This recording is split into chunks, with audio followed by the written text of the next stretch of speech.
എത്തിയിരിക്കുന്നത് അബ്സോർപ്ഷൻ എന്ന് പറയുന്ന ഭാഗമായിരുന്നു. നിങ്ങൾ ആ ഭാഗങ്ങളൊക്കെ നന്നായിട്ട് പഠിച്ചു എന്ന് ഞാൻ വിശ്വസിക്കുന്നു. ഓർമ്മയുണ്ടാവില്ലേ ആ കാര്യങ്ങളൊക്കെ? ഇന്ന് നമ്മൾ ആ പാഠത്തിന്റെ രണ്ടാമത്തെ സെഷനിലേക്കാണ് പോകുന്നത്. ആ രണ്ടാമത്തെ സെഷനാണ് കറ്റാലിസിസ്. നമുക്ക് തുടങ്ങാം. ഒരു റിയാക്ഷൻ കാറ്റലിസ്റ്റിന്റെ സഹായത്തിൽ നടക്കുകയാണെങ്കിൽ ആ റിയാക്ഷന് വിളിക്കുന്ന പേരാണ് കറ്റാലിസിസ്. ഒന്നുകൂടെ പറയാം. If a reaction is carried out in the presence of a catalyst, it is called catalysis. ഈ കാറ്റലിസ്റ്റ് പറഞ്ഞു വരുമ്പോ ചെറിയ കഥ പറയാനുണ്ട്. ഈ കാറ്റലിസ്റ്റിന്റെ ഒബ്സർവേഷൻ ആദ്യമായിട്ട് ഒന്ന് കണ്ടു നോക്കിയത് 1813 1813 തിനാഡ് എന്ന് പറയുന്ന ഒരു സയന്റിസ്റ്റ് ആണ് കാറ്റലിസ്റ്റിന്റെ ആക്ഷൻ നോക്കിയിട്ടുണ്ടായിരുന്നത്. എങ്ങനെയാന്ന് ചോദിച്ചു കഴിഞ്ഞാൽ അമോണിയ ഡികമ്പോസ് ചെയ്യും നൈട്രജനും ഹൈഡ്രജനുമായിട്ട്. ഏതിന്റെ പ്രസൻസിൽ? മെറ്റലിന്റെ പ്രസൻസിൽ. അന്ന് ഇതിന് കാറ്റലിസ്റ്റിന്റെ പേരിട്ടിട്ടില്ല. കാലങ്ങൾ കഴിഞ്ഞ് 1826 ഡോബർ റെയ്നർ എന്ന് പറയുന്ന ഒരു scientist, Dobereiner potassium chloride KClO3 decompose ചെയ്യുന്നത് കണ്ടു. KClഉം ഓക്സിജനുമായിട്ട് ഡീകമ്പോസ് ചെയ്യുന്നത് കണ്ടു. ഈ ഡോബർ റെയ്നർ എന്ത് ചെയ്തു എന്നറിയോ? മാംഗനീസ് ഡയോക്സൈഡ് കുറച്ച് ആഡ് ചെയ്ത് നോക്കി. മാംഗനീസ് ഡയോക്സൈഡ് ആഡ് ചെയ്തപ്പോൾ ഈ റിയാക്ഷന്റെ റേറ്റ് ഇൻക്രീസ് ചെയ്യുന്നത് കണ്ടു. എന്നാൽ ഈ MnO2 യാതൊന്നും സംഭവിച്ചിട്ടില്ല. അപ്പോൾ അവിടുന്ന് ഡോബർ റെയ്നറിന്റെയും തിനാഡിന്റെ ഒക്കെ ഒബ്സർവേഷൻ നമുക്ക് എന്ത് പറയാം? ഒരു റിയാക്ഷനിലേക്ക് ഒരു ഫോറിൻ സ്പീഷീസ് വന്നു കഴിഞ്ഞാൽ അതിന്റെ റിയാക്ഷന്റെ റേറ്റിൽ എന്തുണ്ട്? മാറ്റമുണ്ട് എന്ന് പറയാം. നമുക്ക് ചെറിയൊരു പരീക്ഷണം നടത്തി നോക്കിയാലോ? നോക്കൂ, ആ പരീക്ഷണത്തിന് ഞാൻ എടുക്കുന്നത് ഒന്ന് ഹൈഡ്രജൻ പെറോക്സൈഡ് ആണ്. ഹൈഡ്രജൻ പെറോക്സൈഡ് നമ്മൾ കഴിഞ്ഞ വർഷം നമ്മൾ പഠിച്ചിട്ടുണ്ട് ഹൈഡ്രജൻ പെറോക്സൈഡിനെ കുറിച്ചിട്ട്. ഈ ഹൈഡ്രജൻ പെറോക്സൈഡ് ഞാൻ ഒരു കുറച്ച് ഗ്ലാസ്സിലേക്ക് ഹൈഡ്രജൻ പെറോക്സൈഡ് ആഡ് ചെയ്യുന്നു. ഈ ഹൈഡ്രജൻ പെറോക്സൈഡ് കുറച്ചു നേരത്തേക്ക് ഇങ്ങനെ വെച്ച് കഴിഞ്ഞാൽ ഇത് ഡീകമ്പോസ് ചെയ്യുന്നത് നിങ്ങൾക്കറിയാം. H2O2 decomposes to water and oxygen. കഴിഞ്ഞ പോലെ നമ്മൾ പഠിച്ചിട്ടുണ്ട്. അതുകൊണ്ടാണ് ഈ ഹൈഡ്രജൻ പെറോക്സൈഡിനെ വാക്സ് ലൈൻഡ് ബോട്ടിൽസിൽ വെക്കണം, അത് സൂര്യവെളിച്ചത്തിന്റെ ഇരുന്ന് മാറ്റി വെക്കണം എന്നൊക്കെ നമ്മൾ പറഞ്ഞിട്ടുണ്ടായിരുന്നു. കഴിഞ്ഞ പോലെ നമ്മൾ പഠിച്ചതുമാണ്. ഇപ്പോൾ ഹൈഡ്രജൻ പെറോക്സൈഡ് ഡീകമ്പോസ് ചെയ്യുന്നുണ്ടാവും, ശരിയല്ലേ? ഇനി ഇവിടെ നടത്തുന്ന നോക്കിക്കോളൂ. ഞാൻ എടുക്കുന്ന സാധനം പൊട്ടാസ്യം പെർമാംഗനേറ്റ്. ഈ പൊട്ടാസ്യം പെർമാംഗനേറ്റ് ഞാൻ കുറച്ച് കയ്യിലെടുക്കുന്നു. അത് ഞാൻ ഈ എടുത്ത ഹൈഡ്രജൻ പെറോക്സൈഡിലേക്ക് ആഡ് ചെയ്യുന്നു. നോക്കുക നടക്കുന്ന റിയാക്ഷൻ.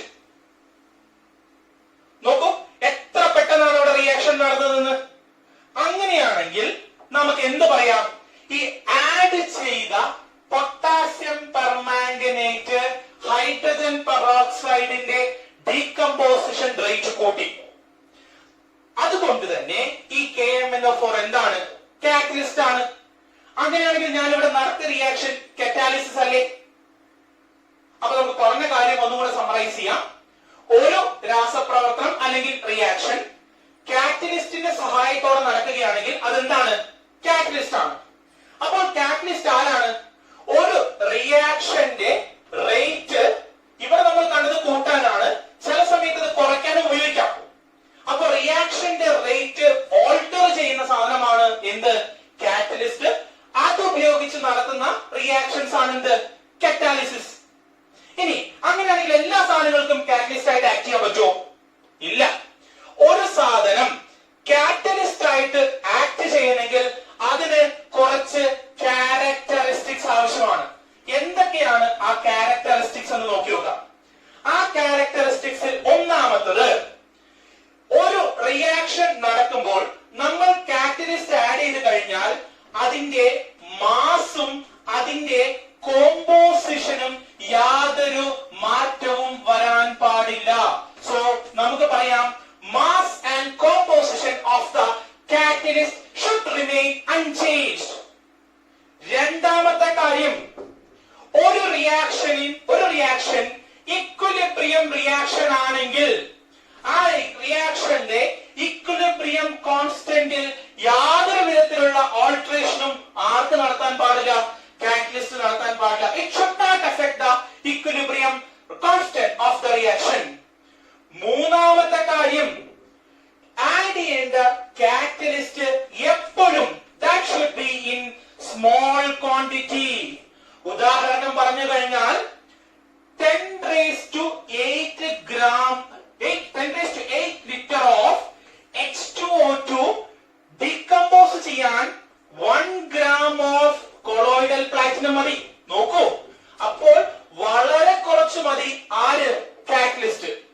ഇനി നാലാമത്തത്, ഒരു റിയാക്ഷൻ നടന്നു കഴിഞ്ഞാൽ ഈ കാറ്റലിസ്റ്റിനെ റീജനറേറ്റ് ചെയ്യാൻ പറ്റണം. ഇമ്പോർട്ടന്റ് ആയിട്ടുള്ള പോയിന്റ് ആണ്.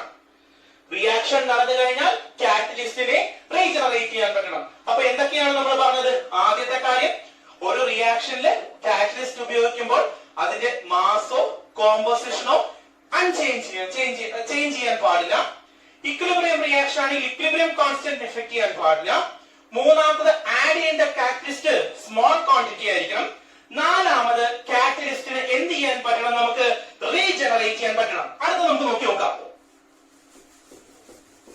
ക്യാരക്ടറിസ്റ്റിക്സ് തന്നെ നമുക്ക് കണ്ടിന്യൂ ചെയ്യാം. അഞ്ചാമത്, ഒരു കാറ്റലിസ്റ്റ് ഒരു റിയാക്ഷന് ഓൾട്ടർ ചെയ്യുന്നത് ആക്ടിവേഷൻ എനർജിനെയാണ്. ആക്ടിവേഷൻ എനർജിനെ ഈസി ആയിട്ട് നടക്കണമെങ്കിൽ ആക്ടിവേഷൻ എനർജിനെ കുറയ്ക്കുകയായിരിക്കും ആര് ചെയ്യുന്നത്? കാറ്റലിസ്റ്റ്. ആക്ടിവേഷൻ എനർജി എന്താണെന്ന് നിങ്ങൾക്ക് അറിയാമല്ലോ. അത് നമുക്ക് ചെറിയൊരു കാര്യത്തിലൂടെ മനസ്സിലാക്കാം. ഇതൊരു പർവ്വതം അല്ലെങ്കിൽ ഒരു മലയാണെന്ന് വിചാരിക്കാം. ഒരാൾ ഈ മലയിൽ കൂടി കേറി ഇതേ കൂടി ഇങ്ങോട്ടേക്ക് ഇവിടെ എത്തണമെന്ന് വിചാരിക്കാം. ഇതാണ് റേറ്റ് ഓഫ് റിയാക്ഷൻ എന്ന് വിചാരിക്കാം. അപ്പൊ ആലോചിച്ച് നോക്കൂ, ഇങ്ങനെ കേറി ഇറങ്ങി ഇങ്ങനെ വരണം. നേരെ മറിച്ച് ഇതേ ഒരു കാറ്റലിസ്റ്റ് ഉപയോഗിക്കുകയാണെങ്കിൽ ആ കാറ്റലിസ്റ്റ് നമുക്കൊരു ടണലായിട്ട് കൺസിഡർ ചെയ്യാം. നോക്കൂ, പെട്ടെന്ന് തന്നെ അദ്ദേഹത്തിന് ഈ ടണലിൽ കൂടെ ഇത് ഇത്രയും ബാരിയർ ക്രോസ് ചെയ്യാൻ ഇങ്ങോട്ടേക്ക് എത്തിക്കൂടെ? അപ്പോൾ ഇവിടെ എന്ത് റിയാക്ഷനിലെ എന്തിനാണ് ഓൾട്ടർ ചെയ്തത്? ആക്ടിവേഷൻ എനർജിയിലാണ് ഓൾട്ടർ ചെയ്തത്. So characteristics of the catalyst ഏറ്റവും ഇമ്പോർട്ടന്റ് ആണ്. കാറ്റലിസ്റ്റ് എപ്പോഴും ഓൾട്ടർ ചെയ്യുന്നത് എന്തിനായിരിക്കും കുട്ടികളെ? ആക്ടിവേഷൻ എനർജിനെ ആയിരിക്കും ഏറ്റവും കൂടുതൽ എന്ത് ചെയ്യുന്നത്? അത് ഓൾട്ടർ ചെയ്യുന്നത്. ആറാമത്തെ കാര്യം, ഒരു കാറ്റലിസ്റ്റ് എപ്പോഴും ആക്റ്റീവ് ആയിരിക്കണം. നമ്മൾ അതിന്റെ പറയുന്ന പേര് ആക്ടിവിറ്റി എന്നാണ്. നോക്കൂ, ഒരു റിയാക്ഷന്റെ സ്പീഡ് കൂട്ടാനോ കുറയ്ക്കാനോ ആർക്ക് പറ്റണം? കാറ്റലിസ്റ്റ് പറ്റണം. അപ്പൊ ഒരു ഗുഡ് കാറ്റലിസ്റ്റ് എപ്പോഴും എന്തായിരിക്കണം? ഗുഡ് ആക്റ്റീവ് ആയിരിക്കണം. സോ ആക്ടിവിറ്റി എന്ന് പറയുന്ന ടേം ഏറ്റവും ഇമ്പോർട്ടന്റ് ആണ് ആരെ സംബന്ധിച്ചിടത്തോളം? കാറ്റലിസ്റ്റിനെ സംബന്ധിച്ചിടത്തോളം. ഏഴാമത്തെ പോയിന്റ് ആണ്, ഏഴാമത്തെ ക്യാരക്ടറിസ്റ്റിക്സ് ആണ് ഏറ്റവും ഇമ്പോർട്ടന്റ് ആയിട്ടുള്ള അടുത്തൊന്ന്, സെലക്ടിവിറ്റി. എന്താണ് ഈ സെലക്ടിവിറ്റി എന്നുള്ളത് ഞാൻ കുറച്ച് റിയാക്ഷനിലൂടെ പറഞ്ഞുതരാം. നോക്കൂ, മോണോക്സൈഡും ഹൈഡ്രജനും കൂടി ചേർന്ന് മീഥെയ്ൻ ഉണ്ടായിട്ടുള്ള ഈ കേസിൽ കാറ്റലിസ്റ്റ് ആയിട്ട് ഉപയോഗിച്ച സാധനം നിക്കലാണ്.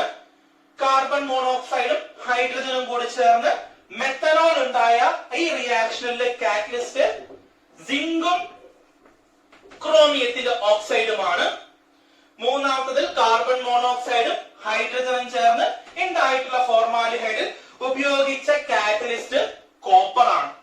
ഇനി ഈ മൂന്ന് റിയാക്ഷനും വെച്ചിട്ട് കുട്ടികളെ എന്താണ് നമുക്ക് പറയാൻ പറ്റുന്നത്?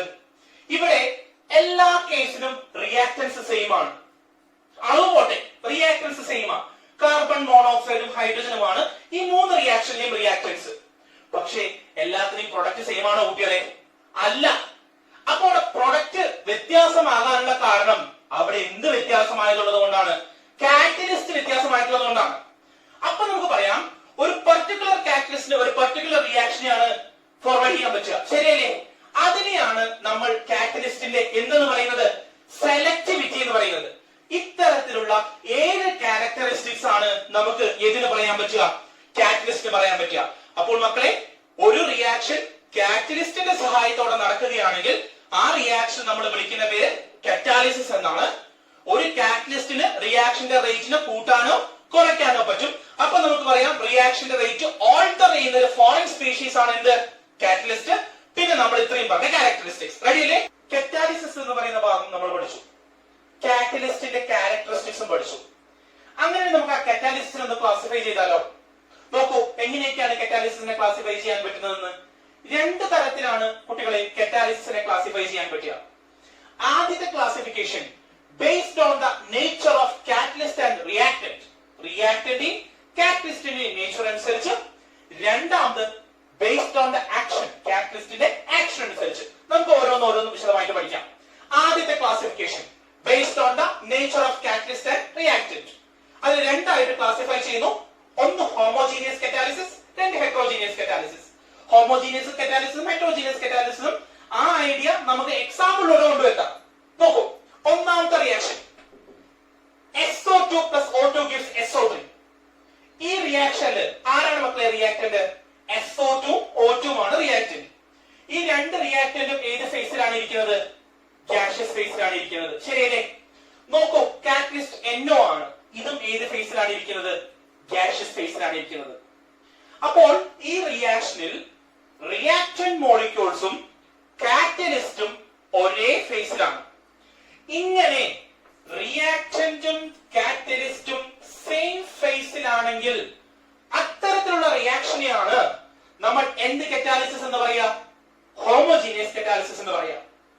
അടുത്ത രണ്ടാമത്തെ ഉദാഹരണം അത് തന്നെ എസ്റ്ററിന്റെ ഹൈഡ്രോളിസിസ് റിയാക്ഷൻ ആണ്.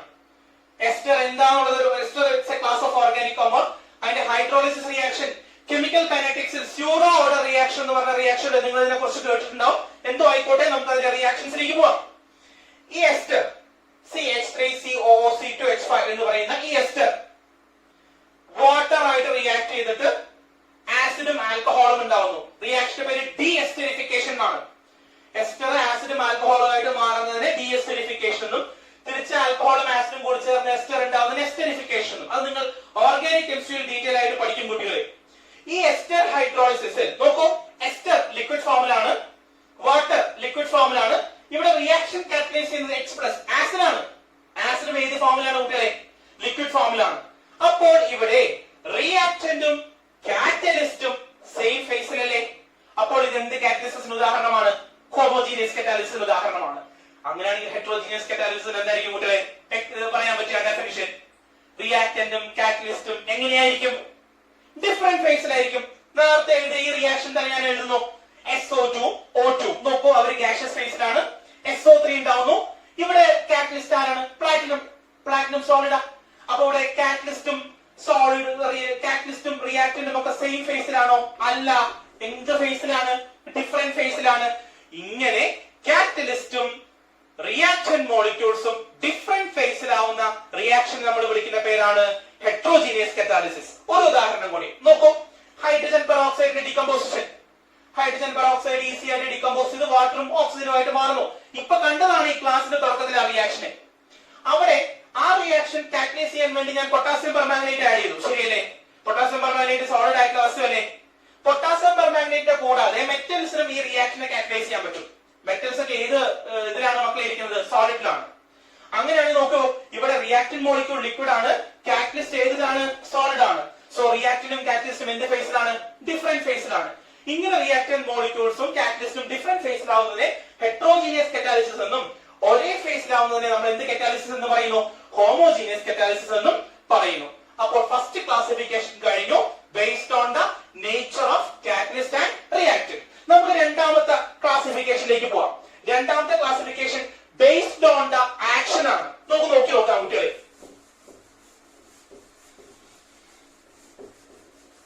ബേസ്ഡ് ഓൺ ദ ആക്ഷനിൽ ഫസ്റ്റ് കറ്റാലിസിസ് ആണ് പോസിറ്റീവ് കറ്റാലിസിസ്. പോസിറ്റീവ് കറ്റാലിസിസ് നമ്മള് റിയാക്ഷന്റെ റേറ്റ് ഓൾട്ടർ ചെയ്യാൻ വേണ്ടിയാണ് കാറ്റലിസ്റ്റ് ഉപയോഗിക്കുന്നത്. ശരിയല്ലേ? അങ്ങനെയുള്ള ഒരു റിയാക്ഷനിൽ ഒരു കാറ്റലിസ്റ്റ് ആ റിയാക്ഷന്റെ റേറ്റ് കൂട്ടിക്കഴിഞ്ഞാൽ അതിന് വിളിക്കുന്ന പേരാണ് എന്ത്? Positive catalysis. ഉദാഹരണം, നിങ്ങൾ ഹേബർ പ്രോസസിനെ കുറിച്ച് കേട്ടിട്ടില്ലേ കുട്ടികളെ? കേട്ടിട്ടില്ലേ കുട്ടികളെ? എന്താണ് ഹേബർ പ്രോസസ്? അമോണിയയുടെ നിർമ്മാണം. എങ്ങനെയാണ് അമോണിയ ഉണ്ടാവുന്നത്? നൈട്രജനും ഹൈഡ്രജനും കൂടി ചേർന്ന് ചേർന്നിട്ട് എന്ത് പ്രൊഡ്യൂസ് ചെയ്യുന്നു? അമോണിയ പ്രൊഡ്യൂസ് ചെയ്യുന്നു. ഇവിടെ കാറ്റലിസ്റ്റ് ആയിട്ട് ഉപയോഗിക്കുന്നത് ആരാണെന്ന് അറിയോ? അയൺ. ഈ അയൺ ഈ റിയാക്ഷന്റെ റേറ്റ് കൂട്ടിയപ്പോൾ അയൺ ഉപയോഗിച്ചിട്ടുള്ള ഈ റിയാക്ഷൻ എന്ത് കറ്റാലിസിസ് ആണ് കുട്ടികളെ? പോസിറ്റീവ് കറ്റാലിസിസ് ആണ്. ഒരു ഉദാഹരണം കൂടി. HCl ഓക്സിജൻ ആയിട്ട് റിയാക്ട് ചെയ്യും. HCl ഓക്സിജൻ ആയിട്ട് റിയാക്ട് ചെയ്തിട്ട് ക്ലോറിൻ മോളിക്യൂളും വാട്ടറും ഉണ്ടാവുന്നു. ഈ റിയാക്ഷൻ ഓർത്തോളെ കുട്ടികളെ, കാരണം നിങ്ങൾക്ക് പി ബ്ലോക്ക് എലമെന്റ്സ് എന്ന് പറഞ്ഞ ചാപ്റ്ററിൽ ഗ്രൂപ്പ് 17 ക്ലോറിന്റെ പ്രിപ്പറേഷൻ ഉള്ളത് ഈ റിയാക്ഷൻ ആണ്.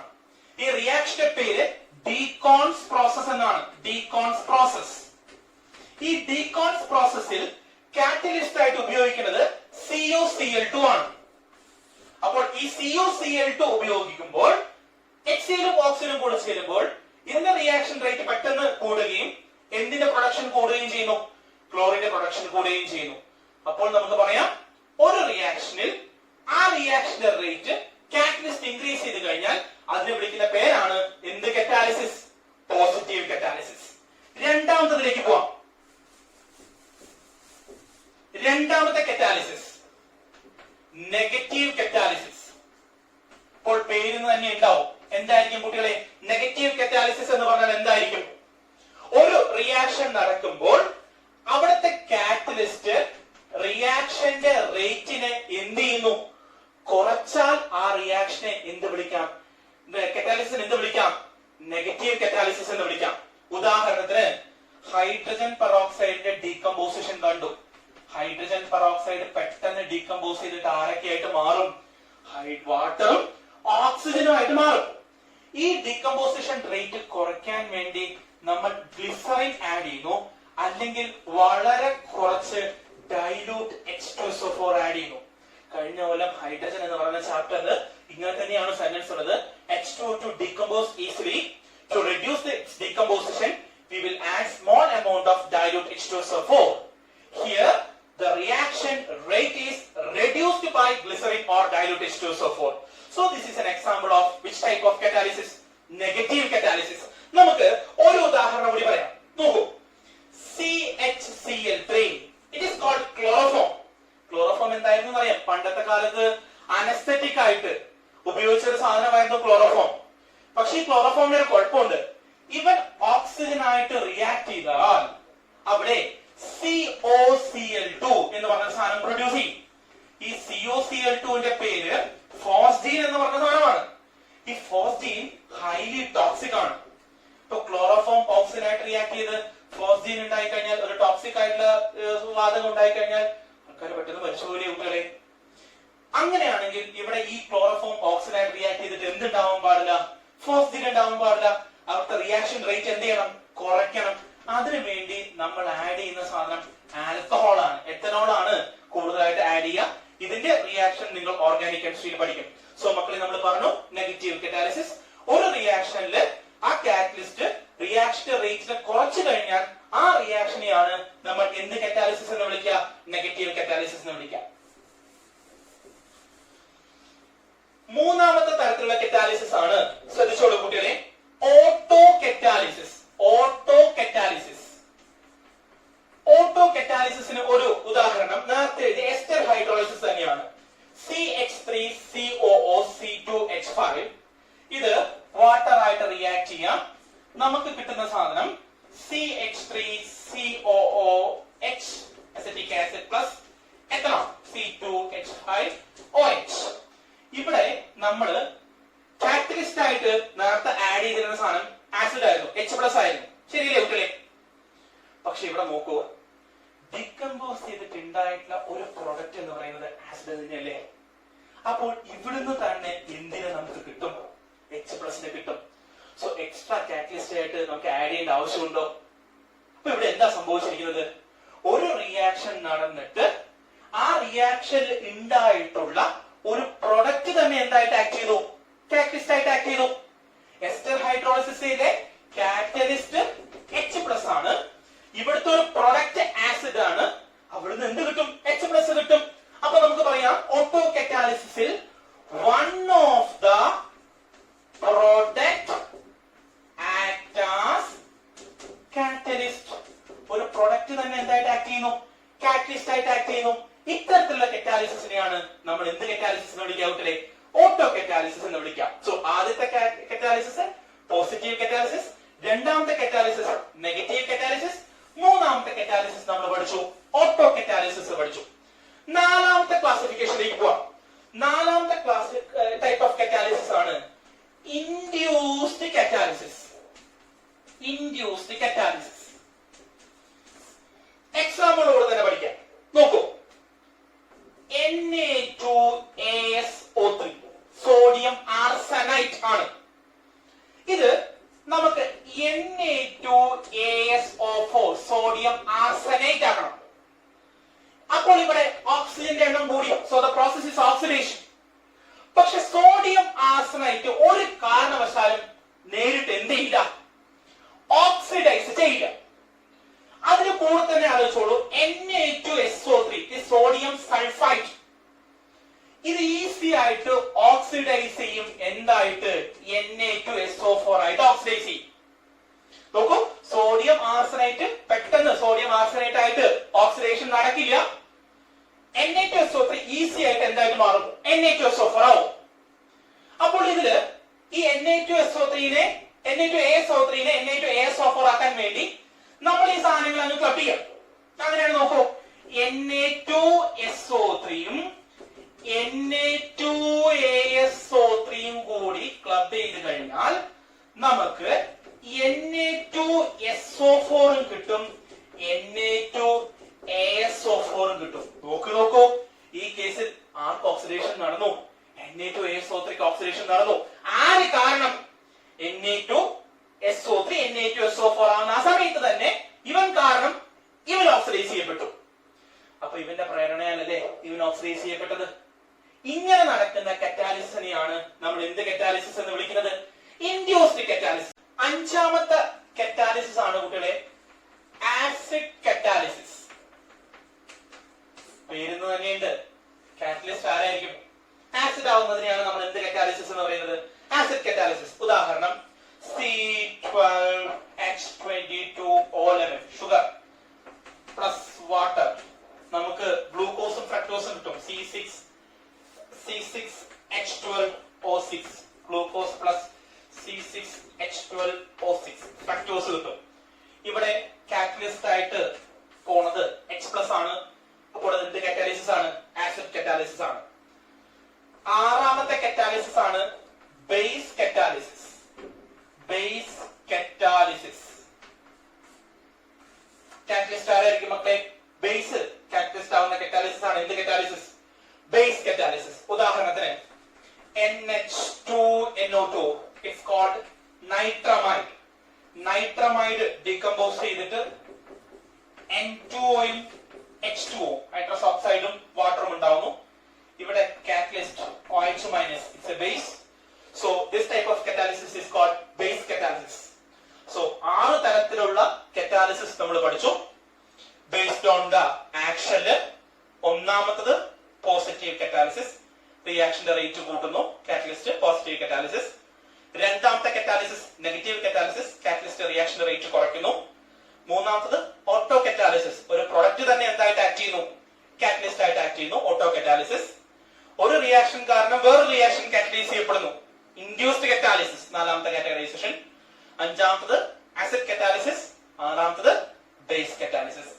ഇത്രയുമാണ് കുട്ടികളെ നമുക്ക് രണ്ടാമത്തെ സെഷൻ ആയിട്ടുള്ള ക്ലാസിഫിക്കേഷന്റെ രണ്ടാമത്തത് ബേസ്ഡ് ഓൺ ദ ആക്ഷനിൽ നമുക്ക് പഠിക്കാനുള്ളത്. രസകരമായിട്ടുള്ള ഒരു കാര്യം കൂടി പറയട്ടെ. നേരത്തെ പഠിച്ച എസ്റ്റർ ഹൈഡ്രോളിസിന്റെ ഒരു ജനറൽ റിയാക്ഷൻ RCOR, ഒരു ആൽക്കൈൽ ഗ്രൂപ്പ് ആണ്.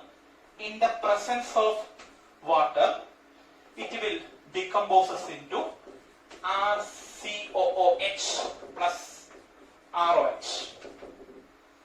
ഈ ഒരു എസ്റ്റർ ഹൈഡ്രോളിസിസ് റിയാക്ഷൻ ഒന്നില്ലെങ്കിൽ ആസിഡിന്റെ പ്രസൻസിൽ നടക്കാം, അല്ലെങ്കിൽ ബേസിന്റെ പ്രസൻസിൽ നടക്കാം. ആസിഡിന്റെ പ്രസൻസ് ആണെങ്കിൽ ആസിഡ് ഹൈഡ്രോളിസിസ്, ബേസിന്റെ പ്രസൻസ് ആണെങ്കിൽ ബേസ് ഹൈഡ്രോളിസിസ് എന്ന് പറയാം. ആസിഡ് ഹൈഡ്രോളിസിസ് ആണെങ്കിൽ ഈ റിയാക്ഷൻ എപ്പോഴും റിവേഴ്സിബിൾ റിയാക്ഷൻ ആയിരിക്കും. കാരണം എസ്റ്റർ ഡികമ്പോസ് ചെയ്തു, ആസിഡും ആൽക്കഹോളുമായി. ഈ ആസിഡും ആൽക്കഹോളും കൂടി ചേർന്ന് തിരിച്ച് എന്ത് ഉണ്ടാവാൻ ചാൻസ് ഉണ്ട്? എസ്റ്റർ ഉണ്ടാവാൻ ചാൻസ് ഉണ്ട്. നേരെ മറിച്ചൊരു ബേസ് ആണ്. NaOH ആൽക്കലി തുടങ്ങിയാണ് ബേസ് ആണ് ഈ റിയാക്ഷൻ കാറ്റഗറൈസ് ചെയ്യുന്നെങ്കിൽ ഈ RCOOH പകരം ഇവിടെ ഉണ്ടാകുന്ന സാധനം സോഡിയം സോൾട്ട് ആയിരിക്കും, RCOONA. And the reaction is called saponification. ആ റിയാക്ഷൻ എന്തല്ല, റിവേഴ്സിബിൾ അല്ല. അപ്പൊ എസ്റ്റർ ഹൈഡ്രോളിസിസിൽ ആസിഡ് ആണ് കാറ്റലിസ്റ്റ് എങ്കിൽ അതെന്താണ്, റിവേഴ്സിബിൾ ആണ്. ബേസ് ആണെങ്കിൽ എന്തല്ല, റിവേഴ്സിബിൾ അല്ല. ഈ ഒരു ചെറിയൊരു കാര്യം പറഞ്ഞുവെന്ന് മാത്രം. ഓക്കെ മക്കളെ, മക്കളെ നമുക്ക് കാറ്റലിറ്റിക് പ്രൊമോട്ടറിനെ കുറിച്ച് പഠിക്കാം. നോക്കൂ, ഒരു റിയാക്ഷന്റെ റേറ്റ് ഓൾട്ടർ ചെയ്യുന്ന സാധനമാണ് കാറ്റലിസ്റ്റ് അല്ലേ? ആ കാറ്റലിസ്റ്റിന്റെ ആക്ടിവിറ്റി ഇൻക്രീസ് ചെയ്യുന്ന സാധനങ്ങൾ ഉണ്ടെങ്കിലോ, അത്തരത്തിലുള്ള സാധനങ്ങളെയാണ് നമ്മൾ എന്ത് വിളിക്കുക, catalytic promoter. So species which increase the activity of catalyst. കാറ്റലിസ്റ്റിന്റെ ആക്ടിവിറ്റി കൂട്ടുന്ന ആളാണ് ആര്, കാറ്റലിറ്റിക് പ്രൊമോട്ടർ. ഉദാഹരണങ്ങൾ നോക്കിയോക്കൂ. നൈട്രജനും ഹൈഡ്രജനും കൂടി ചേർന്ന് അമോണിയ ഉണ്ടാവുന്നു. പ്രോസസ് ഹേബർ പ്രോസസ് ആണ്. അവിടുത്തെ കാറ്റലിസ്റ്റ് ആയിട്ട് ഉപയോഗിക്കുന്നത് ആരാണ്, അയൺ ആണ്. അവിടുത്തെ പ്രൊമോട്ടർ ആയിട്ട് ഉപയോഗിക്കുന്നത് മോളിബ്ഡനം ആണ്.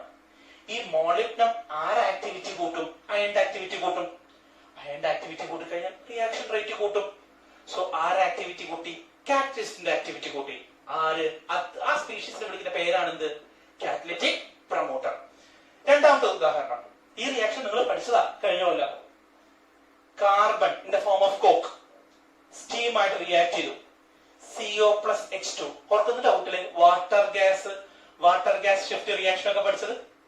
ഈ വാട്ടർ ഗ്യാസിലേക്ക് വീണ്ടും സ്റ്റീം ആഡ് ചെയ്യുന്നു, നമുക്ക് കാർബൺ ഡൈ ഓക്സൈഡും ഹൈഡ്രജനും കിട്ടുന്നു.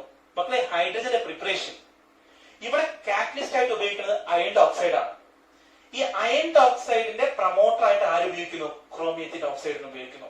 സോ ഇവിടെ ക്രോമിയത്തിന്റെ ഓക്സൈഡ് ആരെ പ്രൊമോട്ടർ ആണ്, അയൺ ഓക്സൈഡിന്റെ പ്രൊമോട്ടർ ആണ്. ഈ പ്രോസസ്സിനെ വിളിക്കുന്ന പേര് Bosch process, preparation of hydrogen. അടുത്തത് നേരത്തെ പറഞ്ഞ റിയാക്ഷൻ തന്നെയാണ്, കാർബൺ മോണോക്സൈഡും ഹൈഡ്രജനും കൂടി ചേർന്ന് മെത്തനോളിന്റെ പ്രിപ്പറേഷൻ. സിങ്ക് ഓക്സൈഡ് ആണ് കാറ്റലിസ്റ്റ്. ഈ സിങ്ക് ഓക്സൈഡ് കാറ്റലിസ്റ്റിന്റെ പ്രൊമോട്ടർ ആയിട്ട് ആര് ഉപയോഗിക്കുന്നു, ക്രോമിയം ഓക്സൈഡ് ഉപയോഗിക്കുന്നു. Synthesis of methanol. സോ ഇവിടെ ഈ കേസുകളിലൊക്കെ ഈ കാറ്റലിസ്റ്റിന്റെ ആക്ടിവിറ്റി ഈ സ്പീഷീസ് കൂട്ടി. സ്പീഷീസ് കാറ്റലിസ്റ്റിന്റെ ആക്ടിവിറ്റി കൂട്ടിയത് കൊണ്ട് ആ സ്പീഷീസിനെ വിളിക്കുന്ന പേരാണ് എന്ത്, കാറ്റലിറ്റിക് പ്രൊമോട്ടർ. കാറ്റലിറ്റിക് പ്രൊമോട്ടർ പഠിച്ച സ്ഥിതിക്ക് ഇദ്ദേഹത്തെ വിട്ടൂടാ, കാറ്റലിറ്റിക് പോയിസൺ. പ്രൊമോട്ടറിന്റെ നേരെ ഓപ്പോസിറ്റ് റോളല്ലേ പോയിസൺ ഉണ്ടാവുക. അങ്ങനെയാണെങ്കിൽ നമുക്ക് പറയാം കാറ്റലിസ്റ്റിന്റെ ആക്ടിവിറ്റിനെ കുറയ്ക്കണ ആളാണ് ആര്, catalytic poison. Catalytic poison will decrease the activity of ആര്, catalyst. എക്സാമ്പിൾ പറയാം. നേരത്തെ നൈട്രജനും ഹൈഡ്രജനും കൂടി ചേർന്നുണ്ടായ പ്രോസസ്സിന്റെ പേര് ഹേബർ പ്രോസസ്. അവിടുത്തെ കാറ്റലിസ്റ്റ് അയൺ, പ്രൊമോട്ടർ ആരായിരുന്നു, അതെ മോളിബ്ഡനം. ഇവിടുത്തെ പോയിസൺ ആയിട്ട് ഉപയോഗിക്കണമെങ്കിൽ ആര് ഉപയോഗിച്ചാൽ മതി, കാർബൺ മോണോക്സൈഡ് ഉപയോഗിച്ചാൽ മതി. കാർബൺ മോണോക്സൈഡ് ഉപയോഗിച്ചു കഴിഞ്ഞാൽ ഈ അയണിന്റെ ആക്ടിവിറ്റി ഇല്ലാതാവും. അയണിന്റെ ആക്ടിവിറ്റി ഇല്ലാതായി കഴിഞ്ഞാൽ ഓട്ടോമാറ്റിക് ആയിട്ട് എന്തും കുറയും, റിയാക്ഷൻ റേറ്റും കുറയും. അടുത്തൊരു example, SO2 plus O2 gives SO3. ഇവിടെ കാറ്റലിസ്റ്റ് ആയിട്ട് ഉപയോഗിക്കുന്ന സാധനം V2O5. മനസ്സിനുള്ളിൽ നിന്ന് പേര് വരുന്നുണ്ടെന്ന് അറിയാം. റിയാക്ഷന്റെ പേരെന്താ മക്കളെ, കോണ്ടാക്ട് പ്രോസസ്. കോണ്ടാക്ട് പ്രോസസ് പഠിച്ചിട്ടുണ്ട് ചെറിയ ക്ലാസ്സിൽ. ഈ കോണ്ടാക്ട് പ്രോസസ്സിൽ കാറ്റലിസ്റ്റ് V2O5 പോയിസൺ ആയിട്ട് ഉപയോഗിക്കുന്നത് ആർസനിക് അല്ലെങ്കിൽ ആസ്പെറ്റോസ് ഉപയോഗിച്ചു കഴിഞ്ഞാൽ V2O5ന്റെ ആക്ഷൻ ഇല്ലാതാവുകയും തൽഫലമായി റിയാക്ഷൻ റേറ്റ് കുറയുകയും ചെയ്യുന്നു. Catalytic poison. ഒരു ഉദാഹരണം കൂടി, RCOCl. It is called acid chloride. Acid chloride. This acid chloride react with hydrogen. നമുക്ക് ഉണ്ടാവുന്ന product RCHO. This is aldehyde. Here the catalyst is palladium that supported on barium sulfate. Palladium ആരവർത്ത്, barium sulfate. Like barium sulfate is coated on palladium. എന്തിനു വേണ്ടിയിട്ട് അറിയും? ഈ ഹൈഡ്രജനും ഒരു ക്ലോറിനും കൂടെ ചേർന്ന് ഇവിടെ എന്തിനെ എമിറ്റ് ചെയ്യും? HCl എമിറ്റ് ചെയ്യും. അവിടെ ആൽഡിഹൈഡ് പ്രൊഡ്യൂസ് ചെയ്യും. ഇനി ഇവിടുത്തെ പ്രശ്നം, ഈ ആൽഡിഹൈഡ് ഇങ്ങനെ നിന്ന് കഴിഞ്ഞാൽ ഇവിടെ ബാക്കി ഉണ്ടാവുന്ന ഹൈഡ്രജൻ ഉണ്ടാവും, റിയാക്ഷൻ ഇഷ്ടംപോലെ റിയാക്ഷൻസ് ഉണ്ടാവും. ഈ ഉണ്ടാവുന്ന ഹൈഡ്രജൻ ഈ ആൽഡിഹൈഡിനെ ആൽക്കഹോളായി കൺവേർട്ട് ചെയ്യും. അങ്ങനെയാണെങ്കിൽ ഏത് കിട്ടാൻ പറ്റില്ല? ആൽഡിഹൈഡ് കിട്ടില്ല. ഒന്നുകൂടെ ശ്രദ്ധിക്കും, ആസിഡ് ക്ലോറൈഡ് ഹൈഡ്രജനായിട്ട് റിയാക്ട് ചെയ്തു. പലേഡിയത്തിന്റെ പ്രസൻസിൽ മാത്രമാണെങ്കിൽ ഞാൻ പറയുന്നത് ഈ സാധനം ആൽഡിഹൈഡ് ആവും. ആൽഡിഹൈഡ് വീണ്ടും എന്തായിട്ട് മാറും? ആൽക്കഹോളായിട്ട് മാറും. അങ്ങനെയാണെങ്കിൽ ഈ ആൽഡിഹൈഡിൽ നിന്നും എങ്ങോട്ടേക്കുള്ള കൺവേർഷൻ തടയണം, ആൽക്കഹോളിലേക്ക് പോകാൻ പാടില്ല. അങ്ങനെയാണെങ്കിൽ അവിടെ ആരുണ്ടാവാൻ പാടില്ല? കാറ്റലിസ്റ്റ് ഉണ്ടാവാൻ പാടില്ല. അപ്പോൾ ഈ ബേരിയം സൾഫേറ്റിന്റെ റോൾ എന്താ? പലേഡിയത്തിന്റെ ആക്ടിവിറ്റി ഇല്ലാണ്ടാക്കുക എന്നുള്ളത്. റിയാക്ഷന്റെ കാറ്റലിസ്റ്റിന്റെ ആക്ടിവിറ്റി ഇല്ലാണ്ടാക്കുന്ന ആളാണ് ആര്? Catalytic poison. So barium sulphate എന്തായിട്ട് ആക്ട് ചെയ്തു? പോയിസൺ ആയിട്ട് ആക്ട് ചെയ്തു. ആരെ പോയിസൺ ആയിട്ട് ആക്ട് ചെയ്തു? പലേഡിയത്തിന്റെ പോയിസൺ ആയിട്ട് ആക്ട് ചെയ്തു. ഈ റിയാക്ഷന്റെ പേരും കൂടിയുണ്ട് മക്കളെ. ഓർഗാനിക്കിൽ നിങ്ങൾ പഠിക്കും. റിയാക്ഷൻ പേര് റോസൻമൺസ് റിഡക്ഷൻ എന്നാണ്. പഠിക്കും നിങ്ങൾ, റോസൻമൺസ് റിഡക്ഷൻ. ഇത്രയും കാര്യങ്ങളാണ് നമുക്ക് ഇതിൽ പഠിക്കേണ്ടത്, കാറ്റലിറ്റിക് പോയിസണിൽ പഠിക്കേണ്ടത്. സോ കാറ്റലിറ്റിക് പ്രൊമോട്ടേഴ്സും പഠിച്ചു, കാറ്റലിറ്റിക് പോയിസണും പഠിച്ചു. ഇനി ഈ പോയിസൺ തന്നെ, കാറ്റലിറ്റിക് പോയിസൺ തന്നെ രണ്ട് രീതിയിൽ നടത്താം. അതുകൂടെ അറിഞ്ഞോളൂ. കാറ്റലിറ്റിക് പോയിസണിങ് രണ്ട് രീതിയിൽ നടത്താം. പോയിസണിങ് നടത്തുന്നത് ഫസ്റ്റ് ടൈപ്പ് പോയിസണിങ് ടെമ്പററി പോയിസണിങ്ങും രണ്ടാമത്തത് പെർമനന്റ് പോയിസണിങ്ങുമാണ്. Temporary poisoning and permanent poisoning. Temporary പോയിസണിങ്ങില് നമ്മൾ ആഡ് ചെയ്ത പോയിസൺ കാറ്റലിസ്റ്റിന്റെ മുകളിൽ അറ്റാച്ച് ചെയ്യും. ആ അറ്റാച്ച് ചെയ്യുന്നത് ഫിസിസ് ഓപ്ഷൻ ആയിരിക്കും. ഇനി ഞാൻ ഡീറ്റെയിൽസ് പറയേണ്ട കാര്യമില്ല. അപ്പൊ ആരാ അബ്സോർബേറ്റ് പറഞ്ഞേ? കാറ്റലിസ്റ്റ് സ്പേസ് കൊടുക്കുന്നു, പോയിസൺ പോയി അറ്റാച്ച് ചെയ്യുന്നു. പക്ഷേ അബ്സോർപ്ഷൻ എന്ത് അബ്സോർപ്ഷൻ ആയിരിക്കും? ഫിസിസ് ഓപ്ഷൻ ആയിരിക്കും. അപ്പോൾ അവിടെ wonder what source of attraction ആയിരിക്കും. അതാണ് ഇതിൽ നടക്കുന്നത് ടെമ്പററി പോയിസണിങ്. പെർമനന്റ് പോയിസണിങ്ങില് ഈ പോയിസൺ കാറ്റലിസ്റ്റിന്റെ മുകളിൽ പോയി അറ്റാച്ച് ചെയ്യുന്നത് കെമീസ് ഓപ്ഷനാണ്. അതാണ് ടെമ്പററി പോയിസണിങ്ങും പെർമനന്റ് പോയിസണിങ്ങും നമ്മുടെ വ്യത്യാസം. ഇനി ഈ ടെമ്പററി പോയിസൺ ചെയ്ത കാറ്റലിസ്റ്റിനെ പോയിസൺ മാറ്റിയെടുക്കാം. എങ്ങനെയാണെന്നറിയോ? സ്ക്രാച്ചിങ് വഴി നമുക്ക് മാറ്റിയെടുക്കാം, പോയിസൺ മാറ്റിയെടുക്കാം. കെമീസ് ഓപ്ഷൻ ആണെങ്കിൽ അത്ര എളുപ്പമല്ല. പക്ഷെ കെമിക്കൽ മെത്തേഡ് ഉപയോഗിച്ച് നമുക്ക് പോയിസൺ എന്ത് ചെയ്യാൻ കുട്ടികളെ മാറ്റാൻ പറ്റും ഒരു പരിധി വരെയുള്ള കേസിൽ. ഇവിടെ ഫിസിക്സ് ഓപ്ഷൻ ആണ്, ഇവിടെ കെമിക്സ് ഓപ്ഷൻ ആണ്. പോയിസൺ രണ്ട് തരത്തിൽ, temporary poison and permanent Poisson.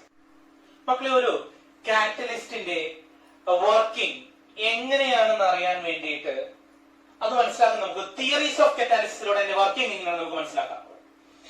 ആദ്യത്തെ തിയറിയാണ് ഇന്റർമീഡിയറ്റ് കോമ്പൗണ്ട് ഫോർമേഷൻ തിയറി. നമുക്ക് നോക്കാം എന്താണ് ഇന്റർമീഡിയറ്റ് കോമ്പൗണ്ട് ഫോർമേഷൻ തിയറി എന്ന്. ഒരു ഹൈപ്പോത്തറ്റിക്കൽ ആയിട്ടുള്ള റിയാക്ഷൻ കൺസിഡർ ചെയ്യും. എ എന്ന് പറയുന്ന റിയാക്ടന്റും ബി എന്ന് പറയുന്ന റിയാക്ടന്റും കൂടി ചേർന്ന് ഡി എന്ന് പറയുന്ന പ്രൊഡക്റ്റ് ആയി. ഇവിടെ എയും ബിയും ആരാണ്? റിയാക്ടന്റ് ആണ്. ഡി ആരാണ്? പ്രൊഡക്റ്റ് ആണ്. ഇവിടെ കാറ്റലിസ്റ്റ് ആയിട്ട് നമ്മൾ ഉപയോഗിച്ചത് സി ആണെന്ന് വിചാരിക്കും. ഹൈപ്പോത്തറ്റിക്കൽ ആണ്, സി ആണെന്ന് വിചാരിക്കും. ഈ തിയറി പ്രകാരം ഈ റിയാക്ഷൻ രണ്ട് സ്റ്റെപ്പിലാണ് നടക്കുക. ആദ്യത്തെ സ്റ്റെപ്പിൽ എ എന്ന് പറയുന്ന റിയാക്ടന്റും ബി എന്ന് പറയുന്ന റിയാക്ടന്റ് മോളിക്യൂളും കൂടി ചേർന്ന് സി എന്ന് പറയുന്ന കാറ്റലിസ്റ്റ് ആയിട്ട് കമ്പൈൻ ചെയ്തിട്ട് എ ബി സി എന്ന് പറയുന്ന ഒരു ഇന്റർമീഡിയേറ്റ് ഉണ്ടാകുന്നു. This is the slowest step. So intermediate ഉണ്ടാകുന്നു. രണ്ടാമത്തെ സ്റ്റെപ്പിൽ എ ബി സി എന്ന് പറയുന്ന ഇന്റർമീഡിയേറ്റ് വളരെ വേഗത്തിൽ, fast, this process is fast and this is slow. ഈ ഫാസ്റ്റ് റിയാക്ഷൻ ഇന്റർമീഡിയേറ്റ് ഡി എന്ന് പറയുന്ന പ്രൊഡക്റ്റ് ആയിട്ട് മാറുന്നു. സി എന്ന് പറയുന്ന കാറ്റലിസ്റ്റിനെ മാറ്റിയെടുക്കുമ്പോൾ നമുക്ക് ചെയ്യാൻ പറ്റും. ഇങ്ങനെയാണ് ഇന്റർമീഡിയറ്റ് കോമ്പൗണ്ട് ഫോർമേഷൻ തിയറി പറയുന്നത്. So we can say reaction molecule will combine with the catalyst to form an intermediate. This intermediate on decomposition to produce product and catalyst is regenerated. ഈ intermediate compound formation തിയറിക്ക് നമുക്കൊരു example പഠിച്ചാലോ? നോക്കാം നമുക്ക്. Ethanol consider ചെയ്യാം. C2H5OH. രണ്ട് ethanol molecule sulphuric acid എന്ന് പറയുന്ന കാറ്റലിസ്റ്റിന്റെ പ്രസൻസിൽ 413 കെൽവിനില് C2H5O C2H5 എന്ന് പറയുന്ന ഈതർ ഫങ്ഷണൽ ഗ്രൂപ്പ് ആയിട്ടുള്ള ഒരു കോമ്പൗണ്ട് ഉണ്ടാവും. ഈതോക്സീതേൻ. ഈ റിയാക്ഷൻ നടക്കുന്നത് രണ്ട് സ്റ്റെപ്പിലാണ്. ഫസ്റ്റ് സ്റ്റെപ്പില് C2H5OH ഈ H2SO4 ഞാൻ HSO4 എന്ന് എഴുതാം. അതിൽ ആദ്യത്തെ സ്റ്റെപ്പില് ഈ Hഉം OHഉം കൂടി ചേർന്നിട്ട് ഇവിടെ എന്തുണ്ടാവും? H2O എലിമിനേറ്റ് ചെയ്യും. ബാക്കി ഉണ്ടാവുന്ന ഇന്റർമീഡിയറ്റ് C2H5HSO4 എന്ന് പറയുന്ന ഇന്റർമീഡിയറ്റ് ആണ് ഉണ്ടാവുന്നത്. രണ്ടാമത്തെ സ്റ്റെപ്പിൽ ഈ C2H5HSO4 again react with C2H5OH. Here HSO4 is there, H is there, so H2SO4, the catalyst is regenerated and we will get C2H5O C2H5. ഇങ്ങനെയാണ് ഇത് ഉണ്ടാവുന്നത് വിചാരിക്കും. സോ ഇത് ഇന്റർമീഡിയറ്റ് കോമ്പൗണ്ട് ഫോർമേഷൻ തിയറിക്ക് ഒരു ഉദാഹരണമല്ലേ? ഇനി എന്തൊക്കെയാണ് ഈ ഇന്റർമീഡിയറ്റ് കോമ്പൗണ്ട് ഫോർമേഷൻ തിയറി ഇവിടെ ക്യാരക്ടറിസ്റ്റിക്സ് നോക്കി നോക്കാം. എന്തൊക്കെ കാര്യങ്ങളാണ് ഈ ഇന്റർമീഡിയറ്റ് കോമ്പൗണ്ട് ഫോർമേഷൻ തിയറി പറഞ്ഞിട്ടുള്ളത് നമുക്ക് നോക്കി നോക്കാം. ഒന്നാമത്തത് പറയുന്നത് സ്പെസിഫിക് ആക്ടിവിറ്റി ഓഫ് കാറ്റലിസ്റ്റ്. ഒരു റിയാക്ഷനിൽ കാറ്റലിസ്റ്റ് എങ്ങനെ വർക്ക് ചെയ്യുന്നു എന്ന് കൃത്യമായിട്ട് പറയാൻ ഏത് തിയറിക്ക് പറ്റി? ഇന്റർമീഡിയറ്റ് കോമ്പൗണ്ട് ഫോർമേഷൻ തിയറിക്ക് പറ്റി. രണ്ടാമത്തെ കാര്യം പറഞ്ഞത് rate of reaction depend on concentration of catalyst. കാറ്റലിസ്റ്റിന്റെ കോൺസെൻട്രേഷൻ അനുസരിച്ചാണ് എന്തുണ്ടാവുക, റേറ്റ് ഓഫ് റിയാക്ഷൻ ഉണ്ടാവുക എന്നാണ് പറയുന്നത്. മൂന്നാമത്തെ കാര്യം അതൊരു മെറിറ്റ് മാത്രമല്ല, ഒരു demerit ആണ്. So we can discuss it as a demerit.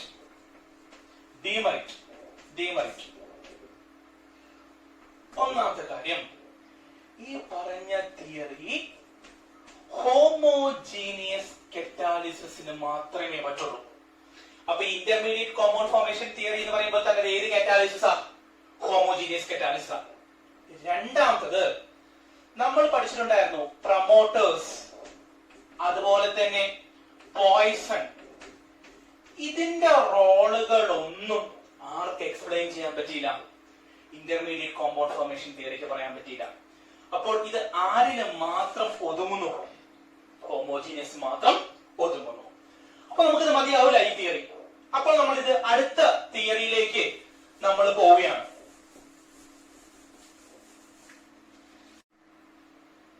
Theory of heterogeneous catalysis. ഈ ഹെട്രോജീനിയസ് കറ്റാലിസിസിന്റെ തിയറിയുടെ ആദ്യം കൊണ്ടുവന്നത് ഫാരഡേ ആണ്. ഫാരഡേ പറയുന്നത് കാറ്റലിസ്റ്റ് ഒരു സോളിഡ് സർഫസ് ആണ്. ഈ സോളിഡ് സർഫസിലേക്ക് റിയാക്ടന്റ് മോളിക്യൂൾസ് വന്ന് അറ്റാച്ച് ചെയ്യും. കാറ്റലിസ്റ്റിന്റെ പുറത്തേക്ക് ആര് വന്ന് അറ്റാച്ച് ചെയ്യുന്നു? റിയാക്ടന്റ് മോളിക്യൂൾ വന്ന് അറ്റാച്ച് ചെയ്യുന്നു. അപ്പോൾ അവിടുത്തെ പ്രോസസ് എന്താണ് മക്കളെ? എക്സോപ്ഷൻ ആണ്. ശരിയാണോ? ഇനി ഈ എക്സോപ്ഷൻ എന്ന് പറഞ്ഞ പ്രോസസ് എന്ത് നിർമ്മിക്കാം? എക്സോതെർമിക്കാം. അപ്പൊ അവിടെ എന്ത് കിട്ടും? ഹീറ്റ് കിട്ടും. ഹീറ്റ് കൊണ്ട് ആ റിയാക്ഷൻ എന്ത് ചെയ്യും കുട്ടികളെ? കാറ്റലൈസ് ചെയ്യും എന്നാണ് ആര് പറഞ്ഞു വെച്ചത്? ഫാരഡേ പറഞ്ഞു വെച്ചത്. പക്ഷേ ഫാരഡേയുടെ ഈ കൺസെപ്റ്റ് കുറച്ചുകൂടി ഒന്ന് എക്സ്പാൻഡ് ചെയ്യണ്ടായി. ആ എക്സ്പാൻഡ് ചെയ്ത വ്യക്തികൾ ലാങ്മർ എന്ന് പറയുന്ന ഒരാളും ഹിൻഷെൽവുഡ് എന്ന് പറയുന്ന ഒരാളും കൂടിയാണ്, ലാങ്മർ ആൻഡ് ഹിൻഷെൽവുഡ് ആണ് ഫാരഡയുടെ ഈ കൺസെപ്റ്റിനെ ഒന്നുകൂടി ഒന്ന് എക്സ്പാൻഡ് ചെയ്തത്. അതാണ് ഇന്ന് നമ്മൾ തിയറി ഓഫ് ഹെറ്ററോജീനിയസ് കറ്റാലിസിസിൽ ഇപ്പൊ നമുക്ക് പഠിക്കാനായിട്ട് ഉള്ളത്. അതിൽ ഒന്നാമത്തെ കാര്യം പറയുന്നത് ഡിഫ്യൂഷൻ എന്ന് പറയുന്ന ഒരു കാര്യമാണ്. അതായത് റിയാക്ടന്റ് മോളിക്യൂൾസ്, സോളിഡ് കാറ്റലിസ്റ്റ് ഒരു പാത്രത്തിലാണ് ഈ സോളിഡ് ആയിട്ടുള്ള കാറ്റലിസ്റ്റ് വെച്ചിട്ടുണ്ടാവുക. അപ്പൊ അതിലേക്ക് റിയാക്ടന്റ് മോളിക്യൂൾസ് വന്ന് അങ്ങോട്ടേക്ക് വരുന്നു. അതാണ് എന്ത് പ്രോസസ് നടക്കുന്നത്? ഡിഫ്യൂഷനിൽ നടക്കുന്നത്. രണ്ടാമത്തെ കൺസെപ്റ്റ് അഡ്സോർപ്ഷൻ ആണ്. ആരപ്പോൾ അഡ്സോർബ് ചെയ്യുന്നു? റിയാക്ടന്റ് മോളിക്യൂള് കാറ്റലിസ്റ്റിന്റെ സർഫസിൽ അഡ്സോർബ് ചെയ്യുന്നു, ഈ പറഞ്ഞതുപോലെ. ഇനി പറയുന്നത് വെറുതെ അഡ്സോർബ് ചെയ്യുന്നത് മാത്രമല്ല, കാറ്റലിസ്റ്റിന്റെ ഓരോ പർട്ടിക്കുലർ ആയിട്ടുള്ള സ്ഥലത്ത് മാത്രമേ റിയാക്ടന്റ് മോളിക്യൂൾസ് അറ്റാച്ച് ചെയ്യുള്ളൂ, എല്ലാ സ്ഥലത്തും അറ്റാച്ച് ചെയ്യില്ല. ഇങ്ങനെ റിയാക്ടന്റ് മോളിക്യൂൾസ് അറ്റാച്ച് ചെയ്യുന്ന സെന്റേഴ്സിന് വിളിക്കുന്ന പേര് active centre of the catalyst എന്നാണ്. എന്ത് centre? Active centre. So not everywhere the reactant molecules get adsorbed. The particular sites where the reactant molecules adsorbed are called active centers. അങ്ങനെ active സെന്റേഴ്സിൽ adsorb ചെയ്ത് കഴിഞ്ഞാൽ മൂന്നാമത്തെ കാര്യമായിട്ട് പറയുന്നത് അവിടെ ഒരു ആക്ടിവേറ്റഡ് കോംപ്ലക്സ് ഉണ്ടാക്കും. ആര് തമ്മില്? റിയാക്ടന്റ് മോളിക്യൂൾസും കാറ്റലിസ്റ്റും കൂടി ഒരു ആക്ടിവേറ്റഡ് കോംപ്ലക്സ് ഉണ്ടാവും. അത് ഏറ്റവും എനർജി കൂടിയ ഒരു സ്റ്റേറ്റ് ആയിരിക്കും. നാലാമത്തെ കൺസെപ്റ്റ് പറയുന്നത് ഈ ആക്ടിവേറ്റഡ് കോംപ്ലക്സ് എന്ത് ഫോം ചെയ്യും? പ്രോഡക്റ്റ് ഫോം ചെയ്യും. അഞ്ചാമത് പ്രോഡക്റ്റ് ഉണ്ടായി കഴിഞ്ഞാൽ മാത്രം പോരാ, കാറ്റലിസ്റ്റ് റീജനറേറ്റ് ചെയ്യണം. അപ്പോൾ ഈ ഉണ്ടായ പ്രോഡക്റ്റ് ഡീസോർപ്ഷൻ എന്ന് പറഞ്ഞ പ്രോസസ് നടക്കും. ഡീസോർപ്ഷൻ നടക്കുമ്പോൾ പ്രോഡക്റ്റ് ഡീസോർബ് ചെയ്യും. അപ്പൊ ആരെ വേർതിരിച്ച് കിട്ടി? കാറ്റലിസ്റ്റിനെ വേർതിരിച്ച് കിട്ടി. ഇതാണ് തിയറി ഓഫ് ഹെറ്ററോജീനിയസ് കറ്റാലിസിസിൽ ഇന്ന് നമുക്ക് അറിയുന്നത്. അത് നമ്മുടെ മെക്കാനിസം, എന്ത് മെക്കാനിസം ആണ് വിളിക്കുന്നത്? ലാങ്മർ ഹിൻഷെൽവുഡ് മെക്കാനിസം. ഫസ്റ്റ് സ്റ്റെപ്പിൽ ഒരു റിയാക്ടന്റ് വെസലിലേക്ക് കാറ്റലിസ്റ്റ് അവിടെ ഉണ്ടാവും. അങ്ങോട്ടേക്ക് ആര് വന്ന് വരുന്നു? റിയാക്ടന്റ് മോളിക്യൂൾ വരുന്നു. First step is diffusion. Second സ്റ്റെപ്പിൽ അഡ്സോർപ്ഷൻ. അത് ഫാരഡേ പറഞ്ഞ പോലെ തന്നെയാണ്. റിയാക്ടന്റ് മോളിക്യൂൾസ് ആരെ പുറത്ത് വെച്ച് പിടിക്കുന്നു? കാറ്റലിസ്റ്റിന്റെ പുറത്ത്. പക്ഷെ അത് മാത്രമല്ല അവിടെ പറയുന്നത്, എല്ലാ ഭാഗത്തും പറ്റിപ്പിടിക്കുന്നില്ല. കാറ്റലിസ്റ്റിന്റെ ചെറിയ പർട്ടിക്കുലർ സെന്റേഴ്സിൽ മാത്രമാണ് പറ്റിപ്പിടിക്കുന്നത്. ആ സെന്റേഴ്സിനെ വിളിക്കുന്ന പേര് ആക്റ്റീവ് സെന്റർ എന്നാണ്. ആക്റ്റീവ് സെന്ററിൽ പറ്റിപ്പിടിച്ചു കഴിഞ്ഞാൽ എന്ത് ഫോം ചെയ്യും കുട്ടികളെ? ആക്ടിവേറ്റഡ് കോംപ്ലക്സ് ഉണ്ടാവും. ഇത് ഏറ്റവും എനർജി കൂടിയ സ്റ്റേറ്റ് ആണ്. ഈ ആക്ടിവേറ്റഡ് കോംപ്ലക്സ് എന്തായിട്ട് മാറും? പ്രൊഡക്റ്റ് ആയിട്ട് മാറും. പ്രൊഡക്റ്റ് ആയിട്ട് മാറിയ ശേഷം ഡീസോർപ്ഷൻ നടന്നു കഴിഞ്ഞാൽ പ്രൊഡക്റ്റ് ഡീസോർബ് ചെയ്ത് പോകും. അവസാനം കാറ്റലിസ്റ്റ് എന്ത് ചെയ്യാൻ കുട്ടികളെ? വേർതിരിച്ചെടുക്കാം. നമുക്കൊന്ന് ചാർട്ട് വഴി ഒന്ന് നോക്കി നോക്കാം ഈ തിയറി ഓഫ് ഹെറ്ററോജീനിയസ് കറ്റാലിസിസിനെ, ലാങ്മർ ഹിൻഷെൽവുഡ് മെക്കാനിസത്തിനെ ഒന്ന് നോക്കി നോക്കൂ കുട്ടികളെ. First A and B are reactants here. This is the catalyst. First, the A and B will diffuse to the catalyst. What a catalyst അടുത്തേക്ക് വീണു. രണ്ടാമത്തെ സ്റ്റെപ്പിൽ എയും ബിയും കാറ്റലിസ്റ്റിന്റെ സർഫസിൽ അഡ്സോർബ് ചെയ്യുന്നു. അങ്ങനെയാണെങ്കിൽ ഈ അഡ്സോർബ് ചെയ്ത ഈ സെന്റർ എന്ത് സെന്റർ ആയിരിക്കും? ആക്റ്റീവ് സെന്റർ ആയിരിക്കും. ആക്റ്റീവ് സെന്ററിൽ അഡ്സോർബ് ചെയ്തിട്ട് എന്ത് ഫോം ചെയ്യുന്നു എന്നാ പറഞ്ഞത്? ആക്ടിവേറ്റഡ് കോംപ്ലക്സ് ഫോം ചെയ്യുന്നു എന്നാ പറഞ്ഞത്. ആക്ടിവേറ്റഡ് കോംപ്ലക്സ് ഫോം ചെയ്യുന്നു. ഈ ആക്ടിവേറ്റഡ് കോംപ്ലക്സ് എന്തായിട്ട് മാറുന്നു? പ്രൊഡക്റ്റ് ആയിട്ട് മാറുന്നു. പ്രൊഡക്റ്റ് ആയിട്ട് മാറിയതിനു ശേഷം ഡീസോർബ് ആയിരുന്നു. ഡീസോർബ് ചെയ്ത് കഴിഞ്ഞാൽ ആരെ വേർതിരിച്ചെടുക്കാം? നമുക്ക് കാറ്റലിസ്റ്റിനെ വേർതിരിച്ചെടുക്കാം. ഇത്രയുമാണ് നമുക്ക് എന്തിന് പഠിക്കാനുള്ളത്? Theory of heterogeneous catalysis. Adsorption theory explain ചെയ്ത കാര്യങ്ങൾ എന്തൊക്കെയാണെന്ന് നമുക്ക് നോക്കി നോക്കാം. നോക്കൂ. Explanation by adsorption theory. അതില് ഒന്നാമത്തതാണ് action of finely divided catalyst. കാറ്റലിസ്റ്റിനെ ഫൈൻ ആയിട്ട് ഡിവൈഡ് ചെയ്ത് കഴിഞ്ഞാൽ എന്തായിരിക്കും റിയാക്ഷൻ റേറ്റിൽ വരുന്ന വ്യത്യാസം എന്ന് ഈ തിയറി എക്സ്പ്ലെയിൻ ചെയ്തു. നോക്കൂ കുട്ടികളെ, ഒരു എക്സാമ്പിൾ.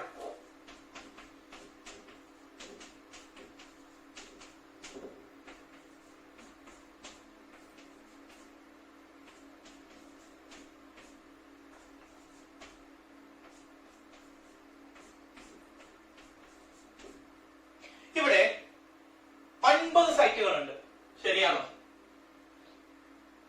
ഇതിന് കൃത്യമായിട്ട് നമ്മൾ ഡിവൈഡ് ചെയ്യാന്ന് വിചാരിച്ചോളൂ. നോക്കൂ, 9 ആറ്റംസ് ഉണ്ട്, അല്ലെങ്കിൽ 9 സ്പേസസ് ഉണ്ട്. പക്ഷെ ആദ്യം ഇങ്ങനെ നിൽക്കുന്ന സമയത്ത് കാറ്റലിസ്റ്റിന് ഇങ്ങനെ നേരിട്ട് വരുന്ന അപ്രോച്ച് ചെയ്യുമ്പോൾ ഈ സൈറ്റുകൾ മാത്രമേ കിട്ടുള്ളൂ എന്ന് വേണമെങ്കിൽ പറയാം. ഇനി കൃത്യമായിട്ട് ഇതിനെ ഈക്വൽ ആയിട്ട് ഡിവൈഡ് ചെയ്യുകയാണെങ്കിലോ എത്ര എം കിട്ടും? 9 m കിട്ടും, ശരിയല്ലേ? അപ്പോൾ അവിടെ എന്ത് കൂടി? കൃത്യമായിട്ട് ഡിവൈഡ് ചെയ്യുമ്പോൾ സർഫസ് ഏരിയ കൂടി. സർഫസ് ഏരിയ കൂടിക്കഴിഞ്ഞാൽ ഓട്ടോമാറ്റിക് ആയിട്ട് എന്തും കൂടും നമുക്ക് പറയാം, എക്സോർപ്ഷൻ കൂടും പറയാം. സോ കൃത്യമായിട്ട് ഹെട്രോജീനിയസ് കറ്റാലിസിസില് എക്സോർപ്ഷൻ എങ്ങനെയാണ്, സർഫസ് ഏരിയ അനുസരിച്ച് എക്സോർപ്ഷൻ എങ്ങനെയാണ് കൂടുന്നതെന്ന് കൃത്യമായിട്ട് ഈ തിയറിക്ക് പറയാൻ പറ്റുന്നുണ്ടെന്ന് പറയാം. രണ്ടാമത്തത് ആക്ഷൻ ഓഫ് പ്രൊമോട്ടർ. ഈ പ്രൊമോട്ടർ ചെയ്യുന്ന പരിപാടി കാറ്റലിസ്റ്റിൽ അൺഈവൻനെസ് ഉണ്ടാക്കുകയാണ്. അൺഈവൻനെസ് ഉണ്ടാക്കി കഴിഞ്ഞാൽ കൃത്യമായിട്ട് ഇങ്ങനെ ഒരു ഡിവിഷൻ വരും. കൃത്യമായിട്ട് ഡിവിഷൻ വരുമ്പോൾ അവിടെ സർഫസ് ഏരിയ കൂടും. സർഫസ് ഏരിയ കൂടുന്നതിനനുസരിച്ച് റേറ്റ് ഓഫ് റിയാക്ഷൻ കുറയും. റേറ്റ് ഓഫ് റിയാക്ഷൻ കൂടും. അങ്ങനെയാണെങ്കിൽ പോയിസൺ ചെയ്യുന്ന പരിപാടി എന്തായിരിക്കും? ഈ അൺഈവൻനെസ്സിനെ കുറയ്ക്കുക എന്നുള്ളതാണ് ആര് കൃത്യമായിട്ട് ചെയ്യുന്നത്? പോയിസൺ ചെയ്യുന്നത്. നാലാമത്തത് കാറ്റലിസ്റ്റിന് സ്പെസിഫിക് ആയിട്ടുള്ള ആക്ഷൻസ് ഉണ്ട് എന്നും പറയാൻ ഏത് തിയറിക്ക് പറ്റി? എക്സോർപ്ഷൻ തിയറിക്ക് പറ്റി. സോ ഹെട്രോജീനിയസ് കറ്റാലിസിസിനെ നന്നായിട്ട് എക്സ്പ്ലെയിൻ ചെയ്യാൻ പറ്റുന്ന തിയറിയാണ് ലാങ്മറും ഹിൻഷെൽവുഡും കൊണ്ടുവന്ന എക്സോർപ്ഷൻ തിയറി. ഫസ്റ്റ് സ്റ്റെപ്പിൽ ഡിഫ്യൂഷൻ നടക്കുന്നു. രണ്ടാമത്തെ സ്റ്റെപ്പിൽ എക്സോർപ്ഷൻ നടക്കുന്നു. ആ സെന്റേഴ്സിനെ വിളിക്കുന്ന പേര് ആക്റ്റീവ് സെന്റേഴ്സ് എന്നാണ്. മൂന്നാമത്തെ സ്റ്റെപ്പിൽ ആക്ടിവേറ്റഡ് കോംപ്ലക്സ് ഉണ്ടാവുന്നു. നാലാമത്തെ സ്റ്റെപ്പിൽ പ്രൊഡക്റ്റ് ഉണ്ടാവുന്നു. അഞ്ചാമത്തെ സ്റ്റെപ്പിൽ ഉണ്ടായിട്ടുള്ള പ്രൊഡക്റ്റ് ഡിഫ്യൂസ് ചെയ്യുമ്പോൾ കാറ്റലിസ്റ്റ് റീജനറേറ്റ് ചെയ്യുന്നു. ഓക്കെ മക്കളെ, മനസ്സിലായല്ലോ?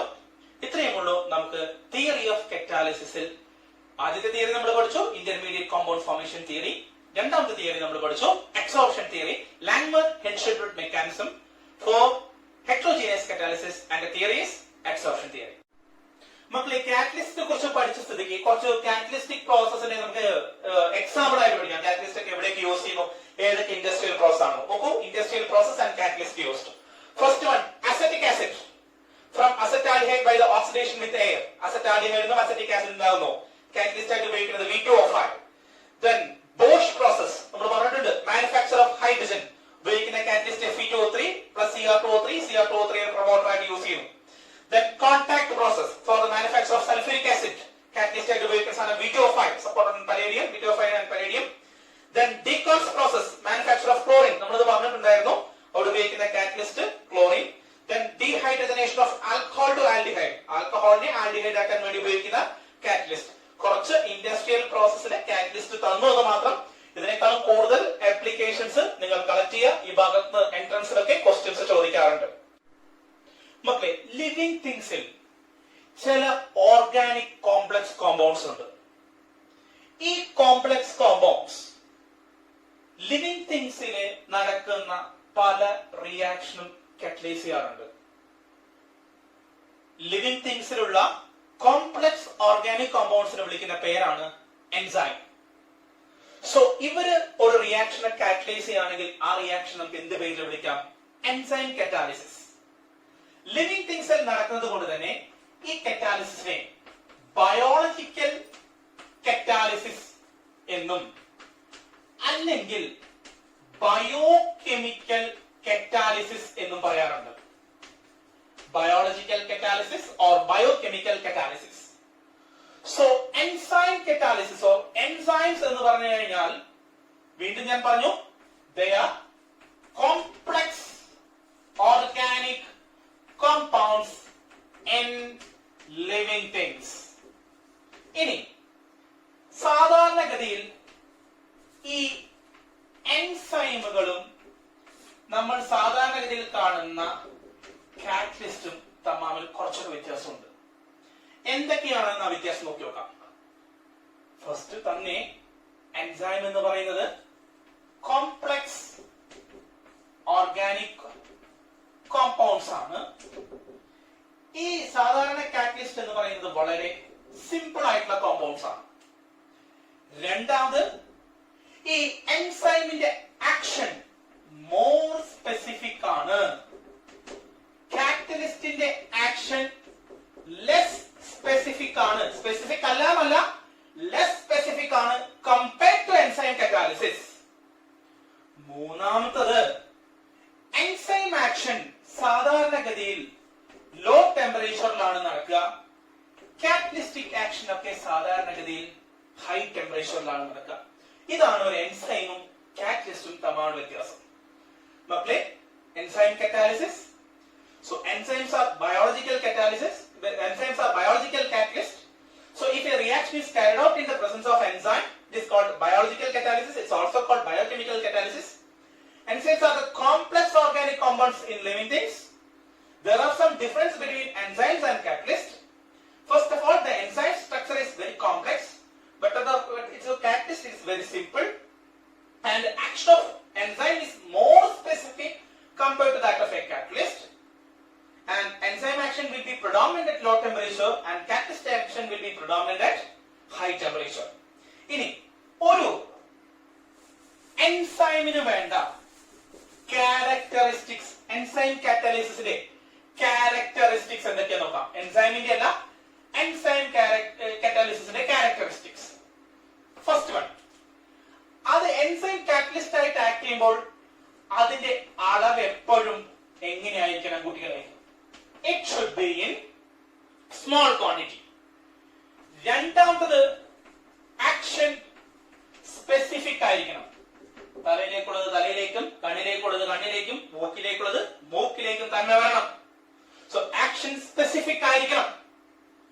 മൂന്നാമത്തത്, എൻസൈം മാക്സിമം ആക്റ്റീവ് ആവുന്നത് ഒപ്റ്റിമം ടെമ്പറേച്ചറിലാണ്. ഒപ്റ്റിമം ടെമ്പറേച്ചറിലാണ് എൻസൈം ആക്ഷൻ മോർ ആക്റ്റീവ് ആവുക. ഹ്യൂമൻ ബോഡിയുടെ കേസിലാണെങ്കിൽ അത് 37 ഡിഗ്രി സെൽഷ്യസ് ആണ്. ഇതേപോലെ എൻസൈം മാക്സിമം ആക്റ്റീവ് ആവുന്ന pH ഒപ്റ്റിമൽ pH ആണ്. ഹ്യൂമൻ ബോഡിയുടെ കേസിലും ആ സാധാരണഗതിയിൽ എൻസൈമൽ ആക്ഷൻ ഒപ്റ്റിമൽ നടക്കുന്നത് 6 to 8. ഈ 4 ക്യാരക്ടറിസ്റ്റിക്സ് ഓർക്കുക. Small quantity, specific action, maximum active on the temperature, optimum temperature, maximum active on the pH, optimal pH. Human body is 37 degrees Celsius, and the pH range is 6 to 8. After enzyme catalysis, the enzyme should be regenerated. No worries, to ella karyam kayinal enzyme endu cheyan pattanam, regenerate cheyan pattanam. ഇതൊക്കെയാണ് ആരെ characteristics enzyme കാറ്റലിസ്റ്റിന്റെ. മക്കളെ, അടുത്തത് enzyme action govern ചെയ്യുന്ന എന്തൊക്കെ factors ഉണ്ട് നോക്കി നോക്കാം, എന്തൊക്കെ ഘടകങ്ങളുണ്ട് നോക്കി നോക്കാം. ഒന്നാമതാണ് ടെമ്പറേച്ചർ. ഞാൻ നേരത്തെ എൻസൈമും കാറ്റലിസ്റ്റും തമ്മിലുള്ള ഡിഫറൻസ് പറഞ്ഞിട്ടുണ്ടായിരുന്നു. കാറ്റലിസ്റ്റ് വർക്ക് ചെയ്യുന്ന high ടെമ്പറേച്ചറിലാണ്, enzymes generally law ടെമ്പറേച്ചറിലാണ്.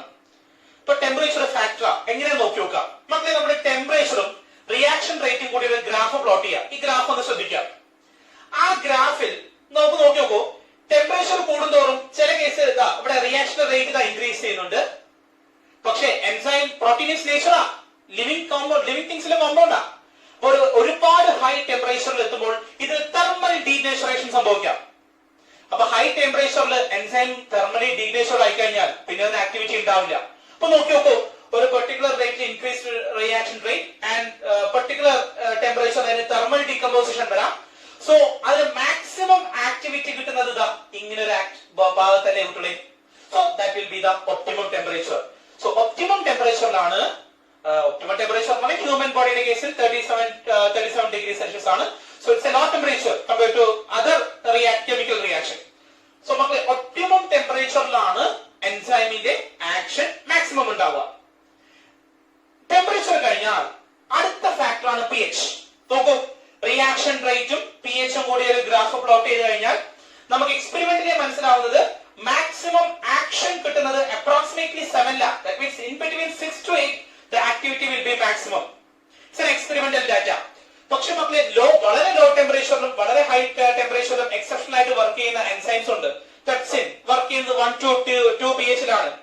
Then trypsin 8 to 8.5 ലൊക്കെയാണ് അതിന്റെ മാക്സിമം pH കിട്ടുന്നത്. എക്സെപ്ഷൻസ് ഉണ്ട്. പക്ഷെ ജനറലി എൻസൈം ആക്ഷന്റെ pH എന്ന് പറയുന്നത് ഒപ്റ്റിമൽ pH ആയിരിക്കും. That is in between 6 to 8. Then the third one is activator. നമ്മൾ കാറ്റലിറ്റിക് പ്രൊമോട്ടർ പറഞ്ഞു. ആ പ്രൊമോട്ടറിന് പകരം നമ്മൾ എൻസൈമിന്റെ പറയുന്ന എൻസൈമിന്റെ കേസിൽ നമ്മൾ അതിനെ എന്ത് വിളിക്കും? എൻസൈം കാറ്റലിസ്റ്റ് അതിനെ ആക്ടിവേറ്റേഴ്സ് എന്ന് വിളിക്കും. പ്രൊമോട്ടറിന്റെ റോൾ എന്താണ്? കാറ്റലിസ്റ്റിന്റെ ആക്ഷൻ ഇൻക്രീസ് ചെയ്യാം. അപ്പൊ ആക്ടിവേറ്റേഴ്സിന്റെ റോൾ എന്താണ്? എൻസൈമിന്റെ ആക്ടിവിറ്റി ഇൻക്രീസ് ചെയ്യാം. നമുക്ക് ടൈമും റിയാക്ഷൻ റേറ്റും തമ്മിലുള്ള ഒരു ഗ്രാഫ് പ്ലോട്ട് ചെയ്യാം. നോക്കൂ, എൻസൈം മാത്രമുള്ള റിയാക്ഷൻ റേറ്റ്, എൻസൈമും ആക്ടിവേറ്ററും കൂടെയുള്ള റിയാക്ഷൻ റേറ്റ്, ഇതിനാണ് കൂടുതൽ റിയാക്ഷൻ റേറ്റ്? ആക്ടിവേറ്റർ കൂടുമ്പോഴാണ്. അപ്പൊ ആക്ടിവേറ്റേഴ്സ് വരുമ്പോൾ എൻസൈമിന്റെ ആക്ടിവിറ്റി കൂടുന്നു എന്ന് പറയാം. ഇനി പ്രൊമോട്ടേഴ്സിന് പകരം നമ്മൾ എൻസൈം കാറ്റലിസിസ് ആക്ടിവേറ്റേഴ്സ് എന്ന് ഉപയോഗിക്കുന്നു. ആ ആക്ടിവേറ്റേഴ്സ് രണ്ട് തരത്തിലാകാം. ഒന്ന് കോഫാക്ടേഴ്സ് ആകാം, അല്ലെങ്കിൽ കോ എൻസൈം ആകാം. കോഫാക്ടേഴ്സ് എന്ന് പറഞ്ഞു കഴിഞ്ഞാൽ മെറ്റാലിക് ആയിട്ടുള്ള ആക്ടിവേറ്റേഴ്സിനെയാണ് നമ്മൾ എന്ത് വിളിക്കുന്നത്? കോഫാക്ടേഴ്സ് എന്ന് പറയുന്നത്. Na+, K+, Mn2+, CO2+, CO2+, ഇതൊക്കെ കോഫാക്ടേഴ്സിന് എക്സാമ്പിൾ ആണ്. നോൺ മെറ്റൽസ് ആയിട്ടുള്ള ഓർഗാനിക് കോമ്പൗണ്ട് തന്നെയാണ് എൻസൈമിന്റെ ആക്ടിവേറ്റർ എങ്കിൽ അതിന് വിളിക്കുന്ന പേരാണ് കോ എൻസൈം. എൻഡിറോകൈനേസ് എന്ന് പറയുന്നത് കോ എൻസൈമിന് എക്സാമ്പിൾ ആണ്. അടുത്താണ് കുട്ടികളെ, ആക്ടിവേറ്റേഴ്സ് കഴിഞ്ഞാൽ നമ്മൾ പോയിസൺ പഠിച്ചിട്ടുണ്ടായിരുന്നു കാറ്റലിസ്റ്റിന്റെ കേസിൽ, ശരിയല്ലേ? കാറ്റലിറ്റിക് പോയിസൺ എന്തായിരുന്നു? കാറ്റലിസ്റ്റിന്റെ ആക്ഷൻ ഇല്ലാണ്ടാക്കുന്ന ആള്. അതുപോലെ എൻസൈമിന്റെ കേസിൽ ആ പോയിസൺ വിളിക്കുന്ന പകരം നമ്മൾ ഉപയോഗിക്കുന്ന വാക്കാണ് ഇൻഹിബിറ്റർ. നോക്കൂ ഗ്രാഫ്, റിയാക്ഷൻ റേറ്റും ടൈമും കൂടി ഒരു ഗ്രാഫ് പ്ലോട്ട് ചെയ്ത് കഴിഞ്ഞാൽ enzyme alone, then enzyme plus inhibitor. നോക്കൂ, റിയാക്ഷൻ റേറ്റ് ഇൻഹിബിറ്റർ വരുമ്പോൾ കുറഞ്ഞു. സോ 4 കാര്യങ്ങളാണ് നമുക്ക് ഇവിടെ എൻസൈം ആക്ഷൻ ആയിട്ട് ബന്ധപ്പെടുത്തി നമുക്ക് പറയാനുള്ളത്, അതിന്റെ ഫാക്ടേഴ്സ് ആയിട്ട് ബന്ധപ്പെടുത്തി പറയാനുള്ളത്. ഒന്നാമത്തത് temperature, so maximum activity at optimal temperature. pH, maximum activity at optimal pH. Then presence of activators, then inhibitors. മനസ്സിലായല്ലോ മക്കളെ? ഇനി അഞ്ചാമത്തെ ഒരു ഫാക്ടർ കൂടിയുണ്ട്.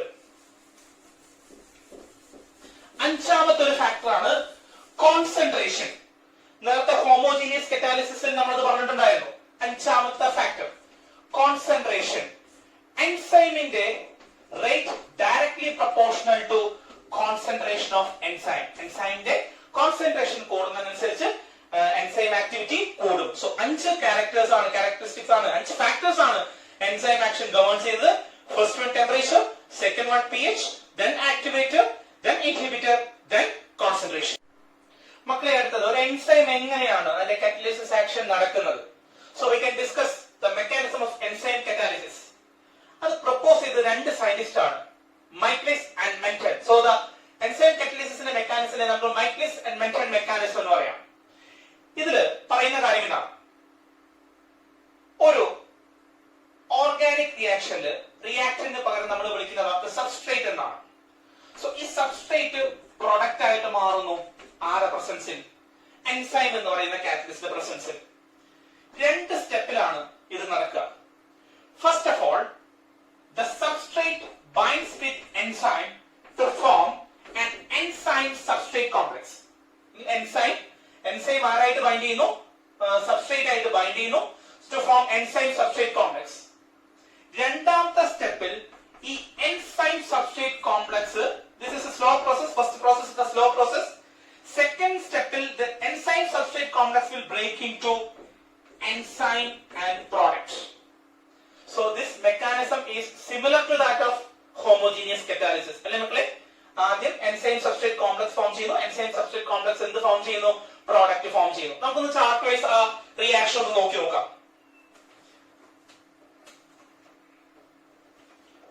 നോക്കൂ കുട്ടികളെ, this is the enzyme, this is the substrate. The substrate will bind with enzyme. എവിടെയാണോ ആ സബ്സ്ട്രേറ്റ് ബൈൻഡ് ചെയ്യുന്നത്, the center is called active site. So the substrate will bind in the active site of the enzyme. നോക്കൂ മക്കളെ, ഒരു enzyme substrate complex form ചെയ്തു. ഈ enzyme substrate complex നോക്കൂ, അവിടുന്ന് കോംപ്ലക്സ് പ്രോഡക്റ്റ് ആയിട്ട് മാറി. പ്രോഡക്റ്റ് ആയിട്ട് മാറിയ ശേഷം പ്രോഡക്റ്റ് മാറി, നോക്കൂ പ്രോഡക്റ്റ് കിട്ടി, എൻസൈം റീജനറേറ്റ് ചെയ്തു. This is the mechanism of enzyme activity. Okay, നോക്കൂ മക്കളെ, ഇവിടെ ഈ സബ്സ്ട്രേറ്റിന്റെയും ആക്റ്റീവ് സൈറ്റിന്റെയും ഷേപ്പ് നോക്കി നോക്കൂ. ആക്റ്റീവ് ആക്റ്റീവ് സൈറ്റിന്റെ ഷേപ്പിന് കോമ്പാറ്റബിൾ ആയിട്ടാണ് ഇവിടെ ആർ ഷേപ്പ് ഉള്ളത്, സബ്സ്ട്രേറ്റിന്റെ ഷേപ്പ് ഉള്ളത്. So the mechanism is a shape selective one, right? Enzyme catalysed റിയാക്ഷനിൽ കുറച്ച് അപ്ലിക്കേഷൻ നമുക്ക് പറയാം. അത് ഈ ചാർട്ട് നോക്കുക. അതിൽ ആദ്യത്തെ കോളത്തിൽ എൻസൈം, രണ്ടാമത്തെ കോളത്തിൽ സോഴ്സ്, മൂന്നാമത്തെ കോളത്തിൽ റിയാക്ഷൻ. ഒരു എൻസൈമിന്റെ പേര് ഡയാസ്റ്റൈസ്. അതിന്റെ സോഴ്സ് മാൾട്ട് ആണ്. ഇതിന്റെ റിയാക്ഷൻ നോക്കൂ, സ്റ്റാർച്ചിനെ മാൾട്ടോസ് ആക്കി മാറ്റാൻ വേണ്ടിയാണ് ഡയാസ്റ്റൈസ് എന്ന് പറയുന്ന എൻസൈം ഉപയോഗിക്കുന്നത്. രണ്ടാമത് ഇൻവെർട്ടേസ്. ഇൻവെർട്ടേസിന്റെ സോഴ്സ് ഈസ്റ്റ് ആണ്. സൂക്രോസിനെ ഗ്ലൂക്കോസ് ഫ്രക്ടോസുമാക്കി മാറ്റാൻ വേണ്ടിയാണ് ഇൻവെർട്ടേസ് എന്ന് പറയുന്ന എൻസൈമിനെ ഉപയോഗിക്കുന്നത്. അടുത്തത് സൈമേസ് എന്ന് പറയുന്ന എൻസൈം. ഈസ്റ്റിൽ നിന്നാണ് അതിന്റെ സോഴ്സ്. ഗ്ലൂക്കോസിനെ എത്തനോൾ ആക്കി മാറ്റാൻ വേണ്ടിയിട്ടാണ്. മക്കളെ, ഈ രണ്ടാമത്തെ റിയാക്ഷനും മൂന്നാമത്തെ റിയാക്ഷനും കൂടെ കൂട്ടിയിട്ട് ആൽക്കഹോൾ ഫിനോൾസ് ഈതേഴ്സിൽ നിങ്ങൾക്ക് എത്തനോളിന്റെ പ്രിപ്പറേഷൻ ഉണ്ട്. ആ എത്തനോൾ പ്രിപ്പയർ ചെയ്യുന്നത് ഫസ്റ്റ് സൂക്രോസിനെ ഗ്ലൂക്കോസും ഫ്രക്ടോസും ആക്കി മാറ്റുക, ആ ഗ്ലൂക്കോസിനെ എന്താക്കി മാറ്റുക, എത്തനോൾ ആക്കി മാറ്റുക. അപ്പോൾ അതില് ഉപയോഗിക്കുന്ന രണ്ട് എൻസൈമാണ്. ആദ്യത്തെ എൻസൈം ഇൻവെർട്ടേസ്, രണ്ടാമത്തത് സൈമേസ്. മൂന്നാമത്തെ എൻസൈം ആക്ഷൻ ആണ് എൻസൈമാണ് യൂറിയേസ്. അതിന്റെ സോഴ്സ് സോയാബീൻ ആണ്. അതിന്റെ റിയാക്ഷൻ കാറ്റലൈസ് ചെയ്യുന്നത് യൂറിയനെ അമോണിയ ആക്കി മാറ്റാൻ വേണ്ടിയാണ്. പിന്നെ അഞ്ചാമത്തത് കോമൺ ആണെന്ന് ലാക്റ്റിക് ബാസിലി. സോഴ്സ് കേർഡ് ആണ്. മിൽക്കിനെ കേർഡ് ആക്കാൻ വേണ്ടിയാണ്, പാലിനെ തൈരാക്കാൻ വേണ്ടിയാണ് ലാക്റ്റിക് ബാസിലി എന്ന് പറയുന്ന സാധനം ഉപയോഗിക്കുന്നത്. ഇത്രയും കാര്യങ്ങളാണ് നമുക്ക് എൻസൈം കാറ്റലിസിസ് റിയാക്ഷന്റെ കുറച്ച് എക്സാമ്പിൾ. മക്കളെ, അടുത്തത് നമുക്ക് പഠിക്കാനുള്ളത് ഷേപ്പ് സെലക്ടീവ് കാറ്റലിസിസ് ബൈ സിയോളൈറ്റ്സ്. സിയോളൈറ്റ്സ് എന്ന് പറയുന്ന വാക്ക് നമ്മൾ കഴിഞ്ഞ കൊല്ലം പി ബ്ലോക്കിൽ കേട്ടിട്ടുണ്ട്. സിയോളൈറ്റ്സ് എന്ന് പറഞ്ഞു കഴിഞ്ഞാൽ hydrated alumino silicates. Hydrated aluminosilicates provided with a metal metal aluminosilicates ആണ് സിയോളൈറ്റ്സ് എന്ന് പറയുന്നത്.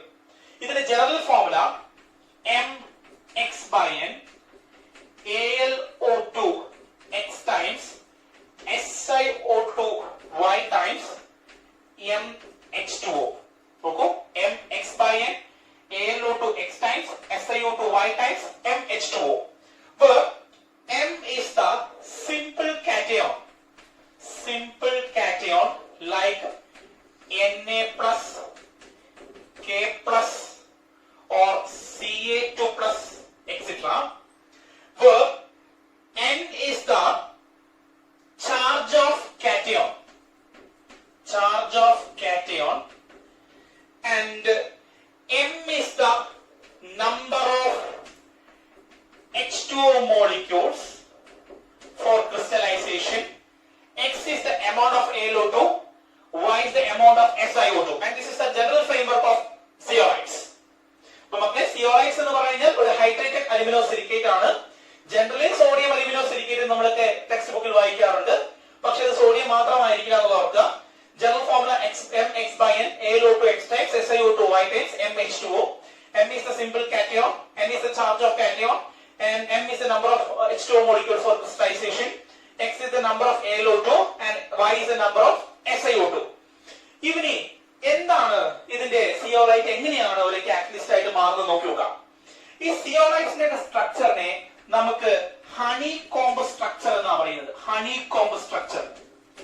തേൻ എടുത്തു കഴിഞ്ഞിട്ട് ബാക്കിയുള്ള ഭാഗം ഇങ്ങനെ കീറി എടുത്ത് നോക്ക്. കണ്ടിട്ടുണ്ടോ നിങ്ങൾ കണ്ടിട്ടുണ്ടോ എനിക്കറിയില്ല.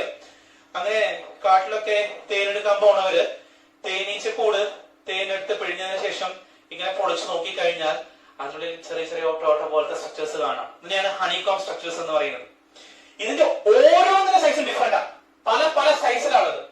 സോ അതുപോലെ സിമിലർ ആണ് zeolite structure. They have a honeycomb structure and it contains many pores. പല തരത്തിലുള്ള ഓട്ടകൾ ഉണ്ടാവും. ഇനി ഈ പോർസിനെയൊക്കെ ക്രിയേറ്റ് ചെയ്യുന്നത് സിലിക്കയാണ്. സിലിക്ക ഡയോക്സൈഡ് എന്ന് പറഞ്ഞ സിലിക്കയാണ് ഈ പോർ സൈസിനെ ക്രിയേറ്റ് ചെയ്യുന്നത്. ഈ പോർസിന്റെ ഉള്ളിൽ അതിന്റെ ഒരു 50% അല്ലെങ്കിൽ 1/4 ഒരു 25%ഓളം അതിന്റെ ടെട്രാഹെഡ്രൽ വോയിഡ്സിൽ അലുമിനിയം ഓക്യുപൈ ചെയ്യുന്നുണ്ട്. ടെട്രാഹെഡ്രൽ വോയിഡ്സിൽ ആര് ഓക്യുപൈ ചെയ്യുന്നുണ്ട്? അലുമിനിയം ഓക്യുപൈ ചെയ്യുന്നുണ്ട്. ഒരു 50% ആയിട്ടുള്ള വോയിഡ് സ്പേസ് അവിടെ ഉണ്ടാവും. ആ വോയിഡ് സിയോളൈറ്റ് സ്പേസിൽ കംപ്ലീറ്റ് ആയിട്ട് ആരാ ഓക്യുപ്പൈ ചെയ്യുന്നത്? വാട്ടർ മോളിക്യൂൾ ഓക്യുപ്പൈ ചെയ്യുന്നത്. ഇനി ഓരോ സിയോളൈറ്റ്സിന്റെയും പോർ സൈസ് വ്യത്യാസമുണ്ട്. ജനറൽ പോർ സൈസ് എന്ന് പറയുന്നത് 260 മുതൽ 740 വരെ പൈക്കോമീറ്റർ ആണ് ആരുടെ പോർ സൈസ് ഉണ്ടാവുക? സിയോളൈറ്റ്സിന്റെ പോർ സൈസ് ഉണ്ടാവുക. സോ ഒന്നുകൂടെ പറയാം, സിയോളൈറ്റ്സിന് ആ സ്ട്രക്ചറിനെ ഹണികോം സ്ട്രക്ചർ എന്നാ പറയുന്നത്. ആ ഹണികോം സ്ട്രക്ചറിൽ പല പോർസും കാവിറ്റീസും ഉണ്ടാവും. ഈ പോർസിനെയും കാവിറ്റീസിനെയും ക്രിയേറ്റ് ചെയ്യുന്ന ആള് സിലിക്കയാണ്.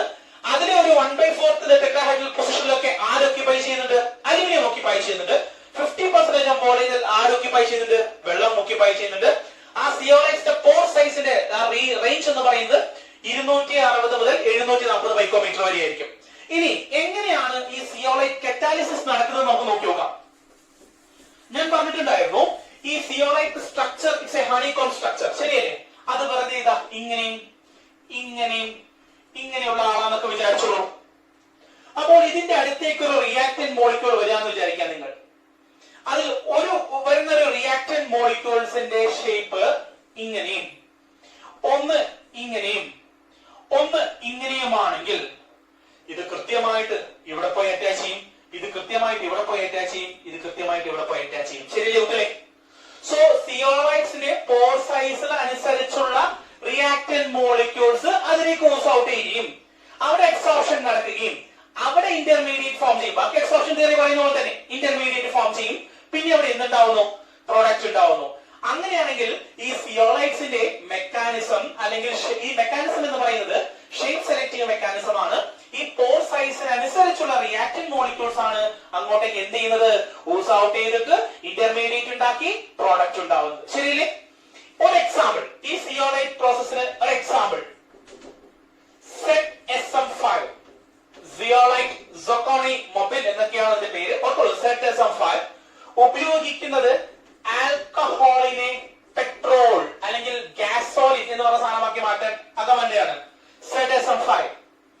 ഇനി ഈ ZSM5ന്റെ ഫോർമുല നമുക്കൊന്ന് നോക്കി നോക്കാം. ഇതിന്റെ formula H AlO2 X then SiO2 96 minus X 16H2O.